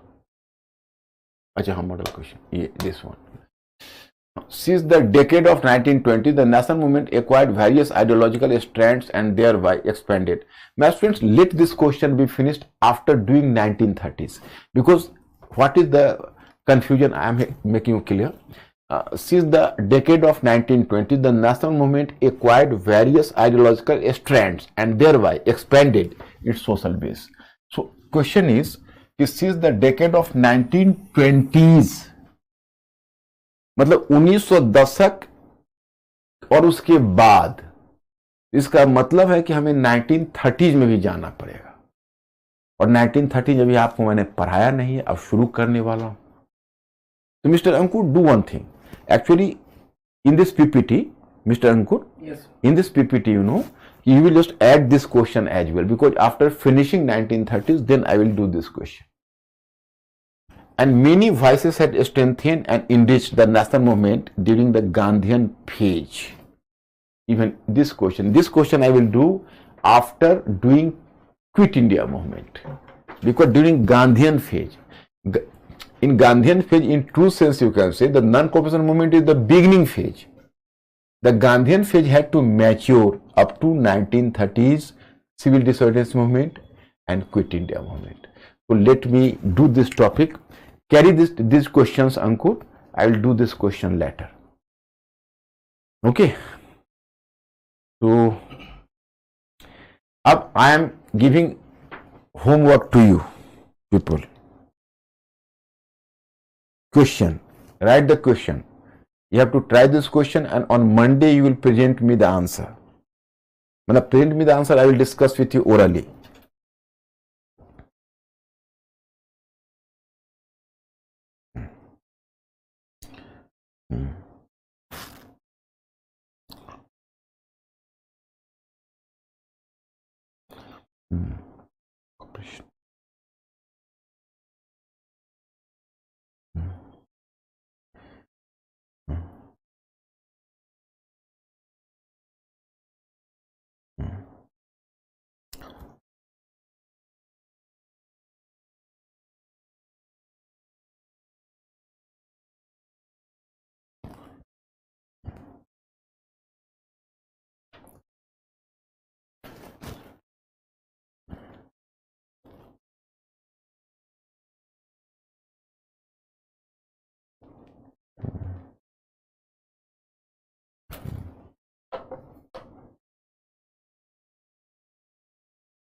Non-cooperation movement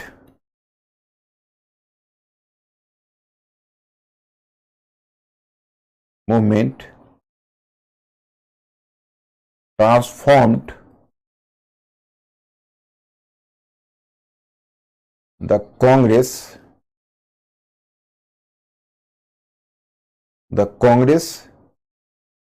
as a movement.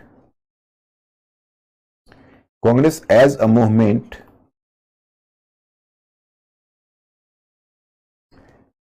and an organization.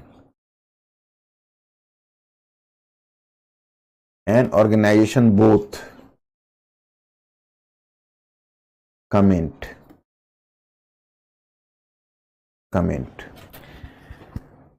इस क्वेश्चन को मैंने दिया है कि जो असहयोग आंदोलन है उसने कांग्रेस को एक आंदोलन और एक संगठन दोनों रूपों में परिवर्तित कर दिया. इस पर अपना विचार दीजिए, कमेंट करिए. This is your question, 150 words. You people have to try and present the answer on Monday. Rest the 2 questions on PDF. I will do this question after doing the Gandhian phase. First question after 1930s and second question after Quit India movement. Yeah.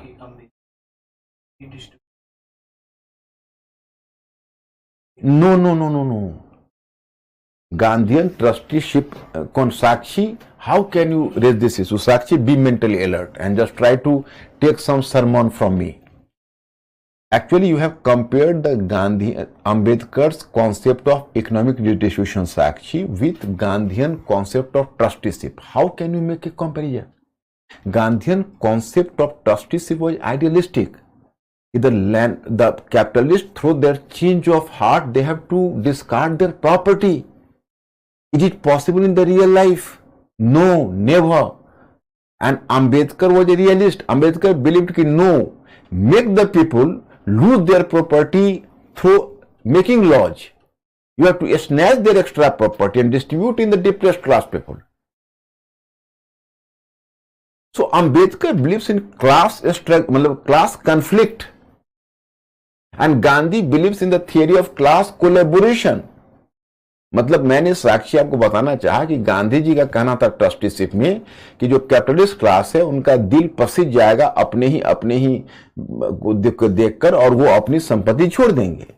और doctor Ambedkar का कहना था कि नहीं भाई, जो धनी लोग हैं उन पर कानून बना के उनकी एक्स्ट्रा लैंडेड को छीनिए और उनकी प्रॉपर्टी को और गरीबों में बांटिए, दलित वर्ग में बांटिए। उनके पास जब धन आएंगे, पैसे आएंगे, रिसोर्सेस आएंगे, तो उनका सोशल कंडीशन अपलिफ्ट करेगा। पहले तो इकोनॉमिकली उनको आप सेल्फ रिलायंट बनाइए।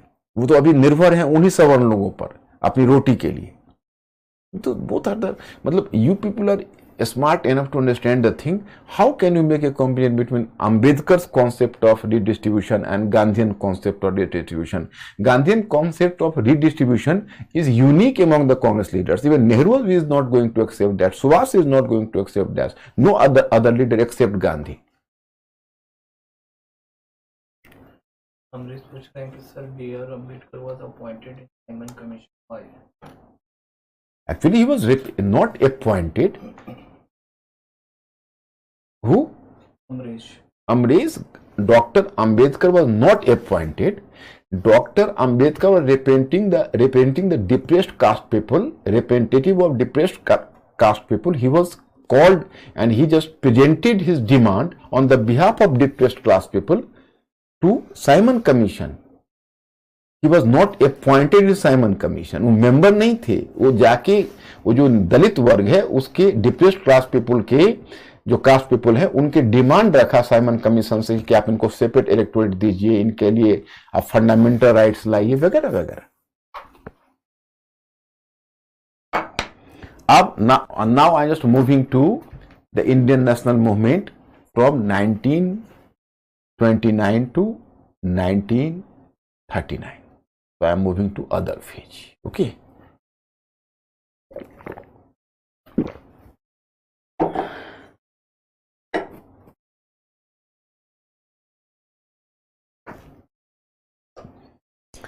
Make a diagram first.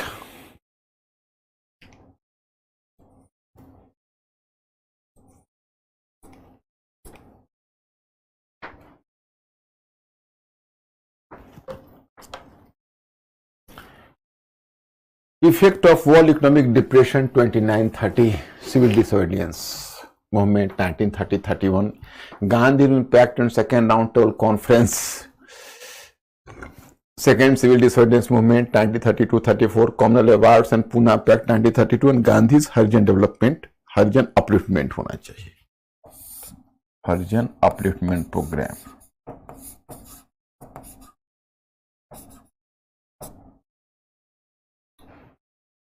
Government of India Act 1935, 28 months of Congress rule and its achievement 1937-39, resignation of Congress governments 1939, growing influence of socialism and leftism in Indian national movement, and consciousness among women and awareness among farmers and peasants, and growth of communalism in 1930s, the threat of socialism among Muslim landlords, impact of election result on communalism in 1937.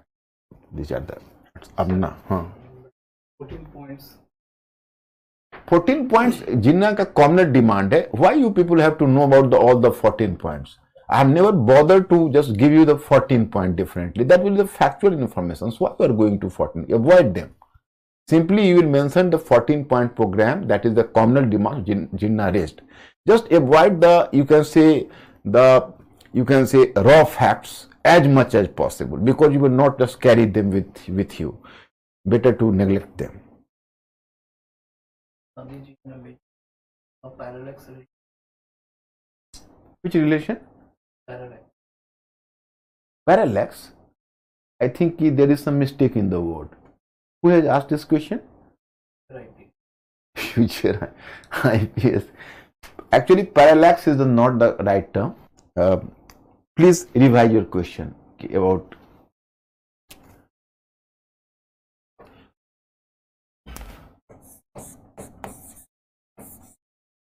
Indian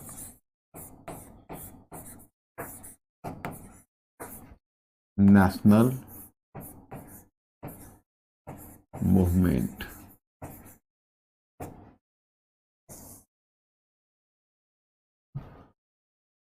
(1929 to 1939). After that, you have to cross two stages. After this stage, you have to cross two stages. The first stage after that, between 1939 to 1945, and then 1945 to 1947, 2 years. Then freedom and partition. Now here, my students, I am just giving you this diagram. So here you will find, actually, start from the Indian National Congress itself, or start from nationalism. I have always selected for integration or for selecting some specific part, I have always taken some landmark event. अब मैं जब कोई भी खंड बांटा है तो उसमें कोई उसका विभाजक रेखा खींच के, जैसे आप इंडियन नेशनल कांग्रेस है तो 1885 में उस स्टार्ट हुआ, वहां से हम 1907 तक आए, याद करो, क्योंकि सूरत का स्प्लिट हुआ है, वहां से एक अलग टर्निंग आई है। फिर हमने 1917 से 1914 ली है सूरत के स्प्लिट, और 1914 में लैंडमार्क क्या है, फर्स्ट वर्ल्ड वॉर है, तो 1929 तक गए। फिर हमने गांधी की अलग से चर्चा करके 1920 पर गए, क्योंकि era of mass movement start हुआ, फ्रीडम का मतलब बदला, सोशल पार्टिसिपेशन बढ़ा नेशनल मूवमेंट में। फिर वहां से हम 20 से 29 तक आए। अब 29 में फिर एक नया लैंडमार्क है, वो क्या है, world economic depression.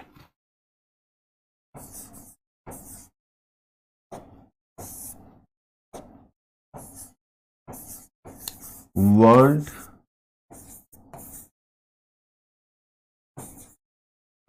Economic depression.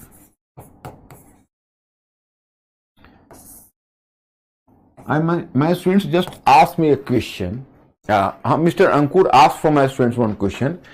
How many of them know about this world economic depression? Are my students familiar with this term world economic depression and its meaning? Please give me the hint, my students, so that I have to respond to your question. Be fast.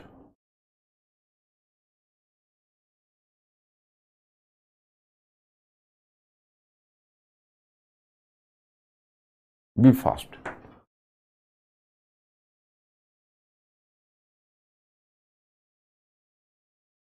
Acha, just I am taking, observe here.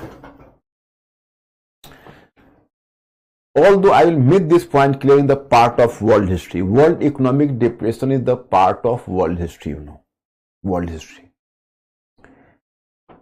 But here I am compelled to mention about that, because this world economic depression had to give a direction to the national movement of India as well.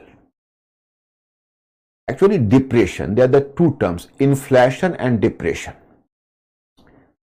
So my students, whenever you will go through, I will teach you capitalism in totality, whenever I will just teach you in world history. I myself is excited to teach you world history for the fact world history is an eye-opener for you people. World history will make you develop an expertise in social science. You will develop an expertise in social science through world history. It is the gateway to all the subjects, history itself, and then the world history is definitely. तो मैं आपको विश्व इतिहास जब world history पढ़ाऊंगा तो मैं excited इसलिए हूं कि वर्ल्ड हिस्ट्री के माध्यम से आपको दुनिया को समझने का मौका मिलेगा।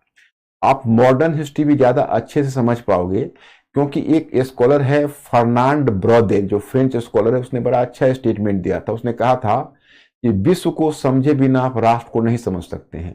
Without proper understanding the world you cannot understand your nation. मतलब you have to, for understanding your nation, you have to understand the world first. It was his perception. तो अब देखो वर्ल्ड इकोनॉमिक डिप्रेशन क्या है, I have to brief this story and in fact what happened, in fact depression is enshrined in the model of capitalism itself. मतलब depression is inherent in the model of capitalism itself. Actually my students, capitalism, the emphasis of capitalism is profit, profit and more profit. So when the capitalist class in its enthusiasm for getting more and more profit, it is continuously making its working class deprived from the due salary, means ki they are making the major curtailment in their wages for increasing their profit. But my students, here I have to inform you, the working class, the workers were playing the dual role. On the one hand, they were just, you can say, associated with the production, they were making contribution in production. On the other hand, the same working class people were working as the market for the industrial products as well. So they were just, you can say, playing the dual role. But if you are going to make a cut in their wages regularly, so they will lose the purchasing power, and if they will lose the purchasing power, they will no more work as the potential customer, so that will decline your demand. And decline your demand, so proportionately in the decline of demand you have to make a curtailment in your production. But as your emphasis is on maximum profit, so you can never make a curtailment in your production. So there would be the mismatch between the production and consumption. There would be the situation of overproduction and under consumption. You are not having the market, but you are doing the production. So there is definitely, you can say, no purchaser in the market, potential purchaser. So it will lead to depression. मैं हिंदी में बोल देता हूँ. देखिए, जो एक capitalist है, capitalism का बल होता है मुनाफा, मुनाफा और अधिक मुनाफा, प्रॉफिट, प्रॉफिट एंड प्रॉफिट. वो क्या करता है कि उसको काफी उत्साह, वो अपने प्रॉफिट को कैपिटलिस्ट क्लास बढ़ाने के लिए वो लेबर का जो सैलरी है, उसका जो वेजेज है, श्रम, उसको काटता जाता है, उसको कम तनख्वाह देता है और कैपिटल पर मुनाफा बढ़ाता जाता है. और दूसरी है कि मशीन आ जाता है तो मशीन लेबर को रिप्लेस कर देता है. तो क्या होता है कि कैपिटल है वो ज्यादा एक्यूमुलेशन होता जाएगा और लेबर उससे डिप्राइव होता जाएगा. तो लेबर और कैपिटल के बीच मिसमैच होता जाता है. तो लेबर और कैपिटल के बीच जब मिसमैच होता जाता है तो एक समस्या, एक प्रॉब्लम खड़ा हो जाता है. क्योंकि लेबर एक जो श्रमिक है, वर्किंग क्लास है, वो डुअल रोल प्ले करता है. एक तरफ तो आपके वर्कर के रूप में भी काम करता है और दूसरा वही आपकी वस्तुएं भी खरीदता है, वो खरीदार भी है. तो जब आप उसका वेजेज काट लोगे तो खरीदेगा कैसे, सोचो. तो आपका अपना मार्केट कट रहा है, तो आपको क्या चाहिए, आप अपना प्रोडक्शन कम कर लो. लेकिन प्रोडक्शन तो आप कम नहीं करोगे, क्यों? क्योंकि आपको मुनाफा की सनक सवार है. तो आप प्रोडक्शन कम नहीं करोगे और वेजेज उसको नहीं दोगे, कम दोगे, वो आपका मार्केट के रूप में काम नहीं करेगा. तो आपका क्या होगा, प्रोडक्शन होगा और मार्केट नहीं रहेगा, तो डिप्रेशन आएगी. और डिप्रेशन आएगा तो कैपिटलिज्म में ये इनहेरेंट था. लेकिन जो 2930 में जो डिप्रेशन आया था, the depression which visited in 1929, it was really unparalleled. Really unparalleled means कि it sent a wave of depression all over the world. It started from America, USA, from the share market of America in 1929. There was a decline in American share market, and it just like the forest fire spread to the different parts of the world. Then whether the country is the producers of manufactured goods or the producers of raw materials, both were equally affected by depression. The single one country, Soviet Russia, was saved. Soviet Russia was saved. Why? तो अब इस technicality को समझाने के लिए मुझे आपको थोड़ा वर्ल्ड हिस्ट्री पढ़ाना पड़ेगा, तब आप समझ पाओगे. एक्चुअली होता क्या है कि जो कैपिटलिज्म होता है वो मार्केट फोर्सेस के आधार पर चलता है. मैंने फ्री मार्केट उसका बल होता है कि मार्केट में कोई गवर्नमेंट इंटरवेंशन नहीं हो, बल्कि मार्केट में डिमांड एंड सप्लाई के रूल के अनुसार मार्केट चलेगा, उनका कहना है. जो डिमांड और सप्लाई का रूल है, तो market had to function according to the demand and supply rule. More the demand, the higher the demand higher the price, lower the demand and lower the price. ये उसका principal होता है capitalism का, sorry ये हाँ capitalism का, market forces का। और जो सोशलिस्ट मॉडल रशिया का था उसने इकोनॉमिक प्लानिंग को इंट्रोड्यूस कर दिया। वो मार्केट कंट्रोल मार्केट था, जो स्टेट उसको ऑर्गेनाइज करती थी। तो डिप्रेशन वहां आता है जहां मार्केट फ्री हो, लेकिन जहां स्टेट स्वयं प्रोडक्शन कर रहा है, स्वयं डिस्ट्रीब्यूशन कर रहा है, तो डिप्रेशन की गुंजाइश नहीं है। And Russian economy was at that time isolated from the world economy because it was a socialist economy, and Soviet Russia was treated by other countries just like the outcast you can say. So Soviet Russia could be saved from the vagaries of the market, the upheavals of the market. So it was the single one country in the world which was saved from the depression. So my student, it will give a support to socialist ideas all over the world. मैं आपको बताऊंगा, इसलिए 1930s में देखोगे कि दुनिया भर में जो सोशलिस्ट आइडियाज है और कम्युनिस्ट है, वो मैं बताऊंगा आपको, इसी में पढ़ाऊंगा, सोशलिज्म, कम्युनिज्म एटसेट्रा एटसेट्रा। सो पूरी दुनिया में जो सोशलिस्ट और कम्युनिस्ट आइडियाज है उसका स्प्रेड हुआ, क्योंकि पूरी दुनिया में एक उत्साह आया, एक कॉन्फिडेंस आया कि हाँ ये तो बहुत बढ़िया है भाई, हमें सोशलिस्ट मॉडल अपनाना चाहिए। In fact Pandit Jawaharlal Nehru, he was just presiding over Lucknow session, he was presiding over the Lucknow session of 1936, so he made the statement, having been influenced by the success of Soviet Russia, कि I believe the only key to the world and India's problem is socialism.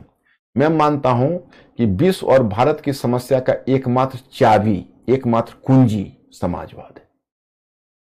तो ये हुआ। और दूसरी बात है कि economic depression affected the different classes in India. It affected the rich peasants because India was the supplier of raw materials to the world, you know. So the rich peasants were just producing for the market, and their products like cotton, jute, you know, the rice, wheat, pulses. So they are just, you can say, sold to the market like the commercial crops, and later they were exported to Britain. But as there was the sharp decline in the international market and the sharp decline in the demand at international level, so even the raw materials was you can say the raw materials, the purchase of the raw materials was affected. So that's why the rich peasants were adversely affected. The poor peasants were also affected. जैसे देखो, अब धनी किसान है, वो उत्पादन करते थे बाजार में बेचने के लिए जूट, कपास आदि का, तो उनका डिमांड कम हो गया, तो उनकी बिक्री कम होने लगी। और जो निर्धन किसान है, गरीब किसान है, वो क्यों अफेक्टेड हुए? तो एक तो उनके साथ क्या होता था कि उन पर जो रेवेन्यू का उस समय जो रेट था, राजस्व का जो भार था, वो बहुत ज्यादा होता था। वो क्या करते थे, तत्काल महाजन से कर्ज लेते थे, और कर्ज लेके वो पैसा चुका देते थे, लोन लेकर महाजन से, मैंने गवर्नमेंट का जो टैक्स है, रेवेन्यू का है, राजस्व है, और फिर उसको बाद में अपना किस तरह गुंजाइश करके वो उसको मनी लेंडर्स को देते थे, या फिर ऋण जाल में फंसे रहते थे। अब क्या हुआ कि इकोनॉमिक डिप्रेशन में उनके पास बेसिकली कमी हो गई। किस चीज की? तो उनके पास कमी हो गई एक चीज की, जिसको बोलते हैं कि जब इकोनॉमिक डिप्रेशन आया तो उनके पास रिसोर्सेस की कमी हो गई। मतलब एक्चुअली जब डिप्रेशन आया तो पहले मनी लेंडर से जो लोन लेते थे और अपनी लैंड बचाते थे, अब मनी लेंडर्स के पास लोन ही नहीं था, पैसा नहीं था, तो लोन नहीं दे सकते थे। तो इनको लोन नहीं मिला, तो इनकी जो लैंड है वो ऑक्शनिंग हो गई, जो गवर्नमेंट ने कैप्चर कर लिया। तो बहुत सारे जो गरीब किसान है भी परेशान है। Actually what happens, the poor peasants, they could not pay up the heavy amount of land revenue, so they used to take and borrow the money from the money lenders, and for time being they used to pay the tax of the government tax and save their land, and after that they used to return the money to money lenders. But during the time of this depression, there was no surplus money with the money lenders to give on loan to peasantry. So as the peasants could not receive the loan, so they started to lose their land. So that's why the poor peasants were also adversely affected. Then comes the question of capitalist class. Up here I am giving the interesting information. It was the same capitalist class who was just playing on the British tune at the time of non-cooperation movement. This capitalist class didn't give support to non-cooperation movement. Here I am giving the information. In fact, at the time of non-cooperation movement, the capitalist class, the capitalists just formed an anti-Khilafat committee. Anti-Khilafat committee was formed by the Indian capitalist class under Purushottam Das Thakur Das. He was a capitalist. But the same capitalist class was now quite frustrated with the British policy. They developed a sense of disillusionment with the British policy, and they started to make a tilt towards the Congress and national movement. Why? There are the two factors. I have to mention about the two factors, then I have to go further. But let me complete this diagram first, then I will discuss this aspect. Once again, I will return to that because I am having the very limited time. So let me finish this diagram first, then I will make you clear. Then the World Economic Depression, and here you can see different social classes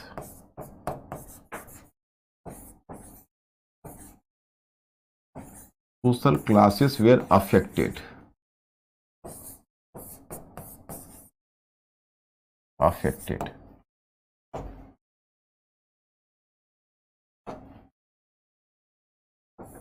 Now here, progress of nationalism.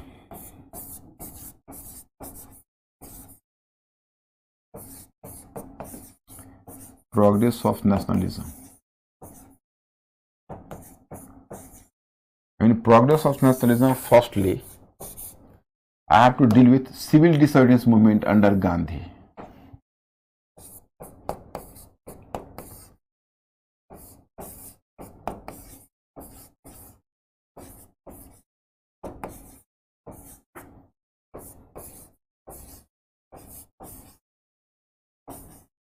Civil disobedience movement 1930-31. Then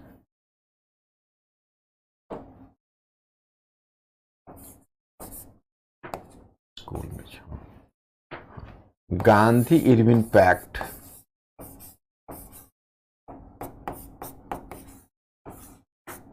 Gandhi-Irwin Pact. Gandhi-Irwin Pact and Gandhi-Irwin Pact, 5th March 1931. 5th March 1931.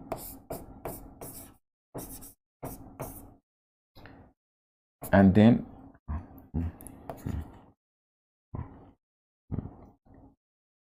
Gandhi's participation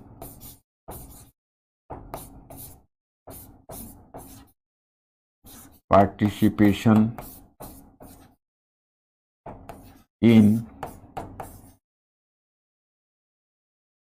the second round table conference. Second round table conference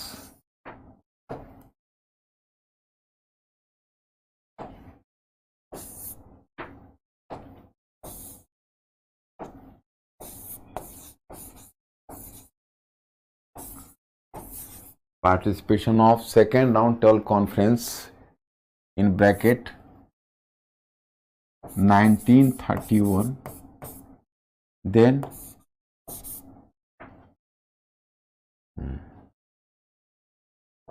Gandhi, after returning the second round table conference, as he was frustrated, so he will revive this civil disobedience movement. So that is characterized as the second civil disobedience movement. He tried to revive the civil disobedience movement. So second civil disobedience movement.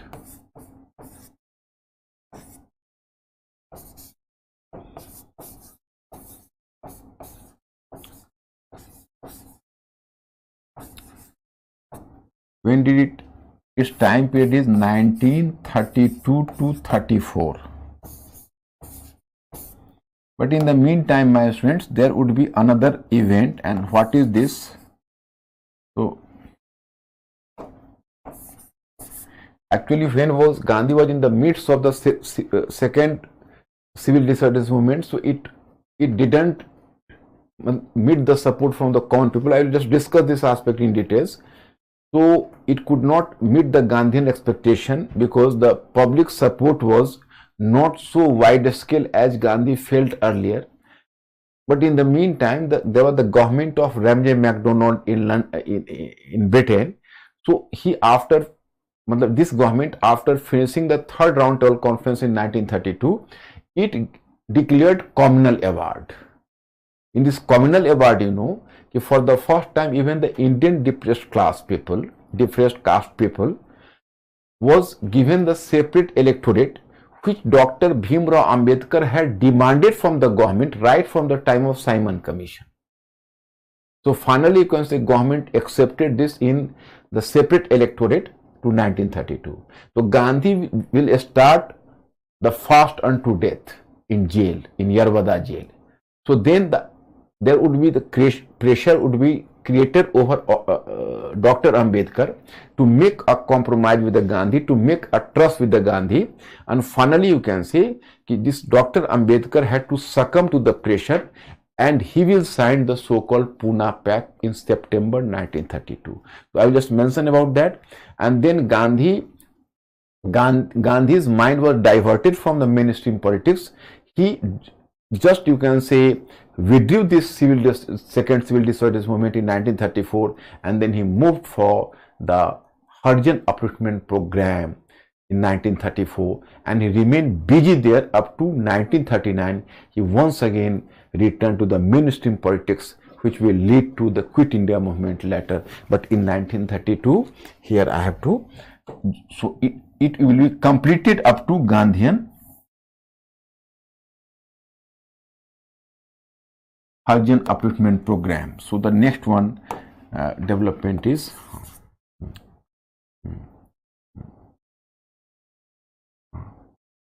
communal award.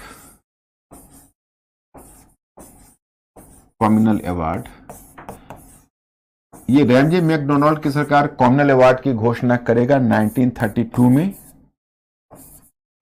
जिसमें पहली बार जो दलित वर्ग है उसको भी पृथक निर्वाचन दे देगा, सेपरेट इलेक्टोरेट। तो गांधी जी स्ट्राइक करेंगे। तो उसके बाद Gandhi ji fast and to death, मतलब एक तरह से फास्ट करेंगे, लेंगे यरवदा जेल में। तो डॉक्टर अंबेडकर पर दबाव पड़ेगा, तो डॉक्टर अंबेडकर करेंगे पूना पैक्ट। तो नेक्स्ट वन आपका Poona pact, September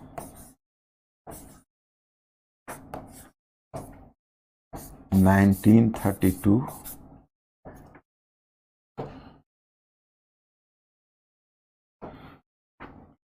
Pune Pact in September 1932, and then you are just coming to other topic. What is this? So after Pune Pact, you have to deal with Gandhi's withdrawal of civil disobedience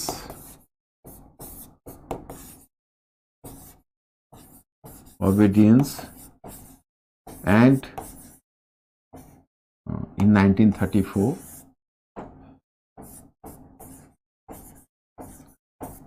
and launching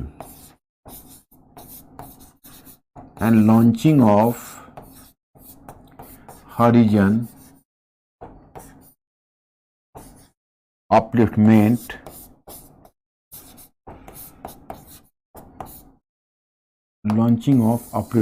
Harijan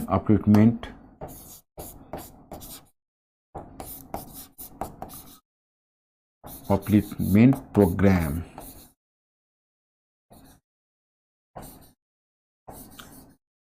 Launching of Harijan upliftment program. That is the point here.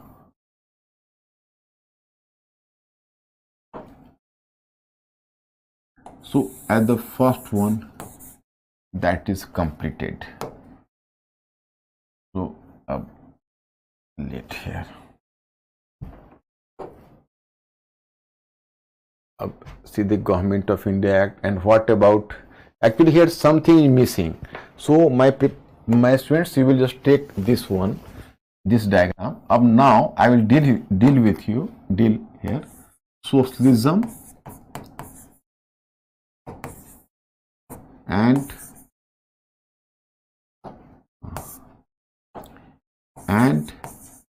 Leftism,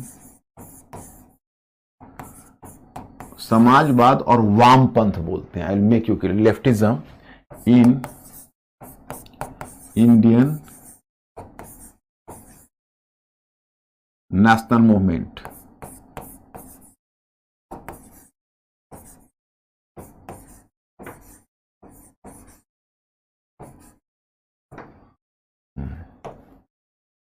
Then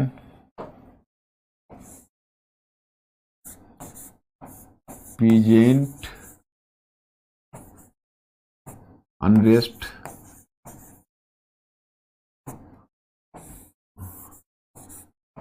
women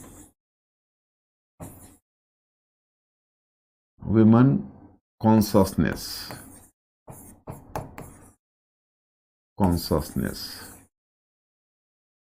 Then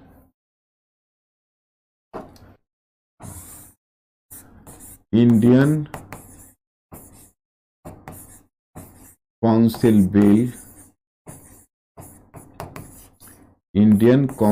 Bill, of 1935. Then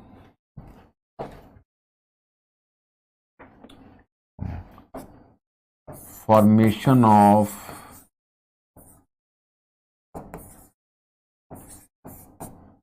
Congress government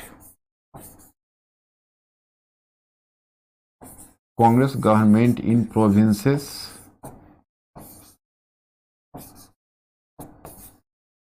Government in provinces.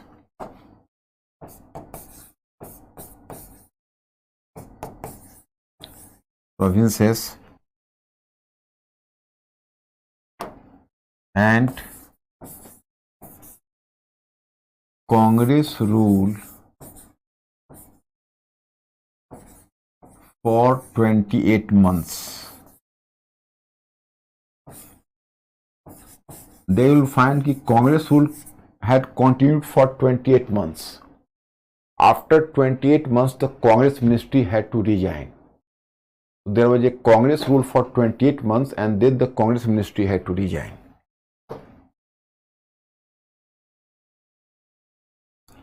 Indian Council.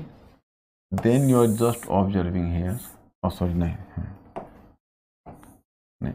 National movement is over, you know. That is act of growing influence of socialism in left-wing national consciousness among women, awareness among farmers. अब growth of communalism. In 1930, the threat of socialism among Muslim landlords and impact of election results of 1930. So it was nationalism, you know, my students.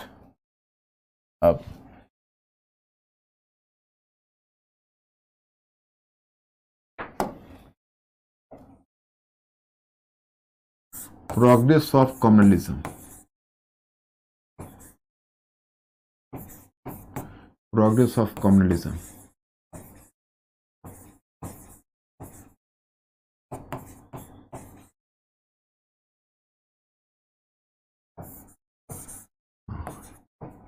In 1930s,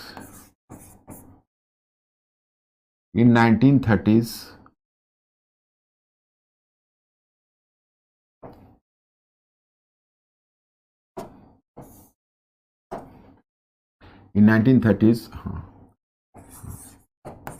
rising socialism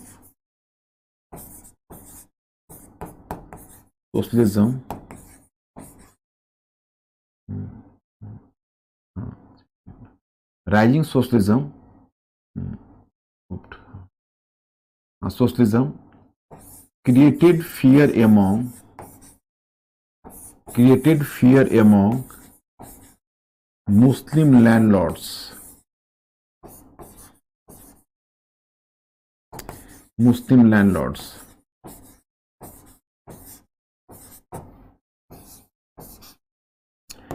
यहां मैं आपको बताऊंगा कि जो rising socialism है वो मुस्लिम जो landlords है उसको डराएगा, उसको ऐसा लगेगा कि अरे ये तो इकोनॉमिक बेसिस पर इंडिया बढ़ जाएगा, इससे बेहतर है कि इंडिया को हम कॉम्युनल बेसिस पर बांटे। तो उनके द्वारा प्रयास होगा। तो here I will make you clear, आपको मैं ये बताऊंगा कम्युनलिज्म में, और दूसरा एक पॉइंट और बताऊंगा, the impact of the impact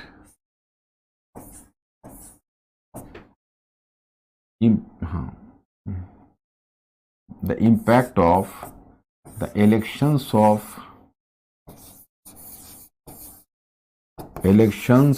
1937 on communal politics. On communal politics.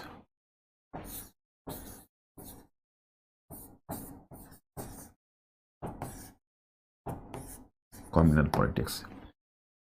You will be informed that in the elections of 1937, the Muslim League under Jinnah received a major setback, and the same happened in case of even the Hindu Mahasabha, etc.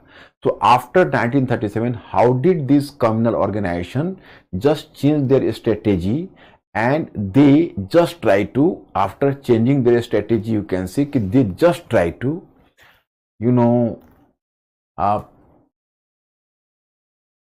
they just try to encourage the Muslim communalism and Hindu communalism respectively. So this phenomena led to the very, you can see, the radical phase of communalism in India, and finally it could result into the partition in future. मतलब यहाँ पर मैं बताऊं कि 1937 के चुनाव में जिन्ना की भी हार हो गई, लीग और जिन्ना की हार हो गई, और हिंदू महासभा भी डिफीट कर गया। तो उसके बाद उन्होंने कैसे अपनी स्ट्रेटेजी बदल ली। अब my students, your diagram is clear. अब हियर द क्वेश्चन अराइजेज कि you have to follow the same diagram. और सबसे अच्छी बात है कि जो मेरा डायग्राम है, आपका जो कंटेंट मैंने दिया हुआ है, मैं जिस लाइन पर पढ़ाता हूं उसी लाइन पर आपको कंटेंट दे देता हूं, एकदम उसी सेम लाइन पर आपको मिलेगा, आपको कोई कंफ्यूजन नहीं होगा। आप सबसे पहले मेरे स्ट्रक्चर को इंटीग्रेट करिए, मेरे पीडीएफ को पचाइए, मेरे क्लास को, और क्लास में मैं आपका क्वेरीज को हल करता ही हूं। प्रीलिम्स का आप ऑलरेडी क्वेश्चन कर रहे हो, you have started to write over the mains as well. So as time will come कि you will be a thinking creature, and 50% thinking creature you people have become. But my one slogan is keep buggering in, the famous Churchillian phrase कि कभी भी सकम नहीं करना है, घुटने नहीं टेकना है, और प्रयास करते रहिए। आप 6 months के बाद आप देखेंगे आप बदले हुए हैं। You are completely changed now. You have completely changed yourself now. So my students, don't get disheartened. Even if you find initially some difficulty in question writing is definitely a challenging thing, but once you will learn, it will going to help you throughout your life. Nowhere you will be defeated. So today I am staying here. Time is over. Mr. Ankur, does my students permit me to leave now? Yes. Do my students permit me to leave now? Okay, my students, thank you very much. I'll see you on Monday. Okay, thank you very much.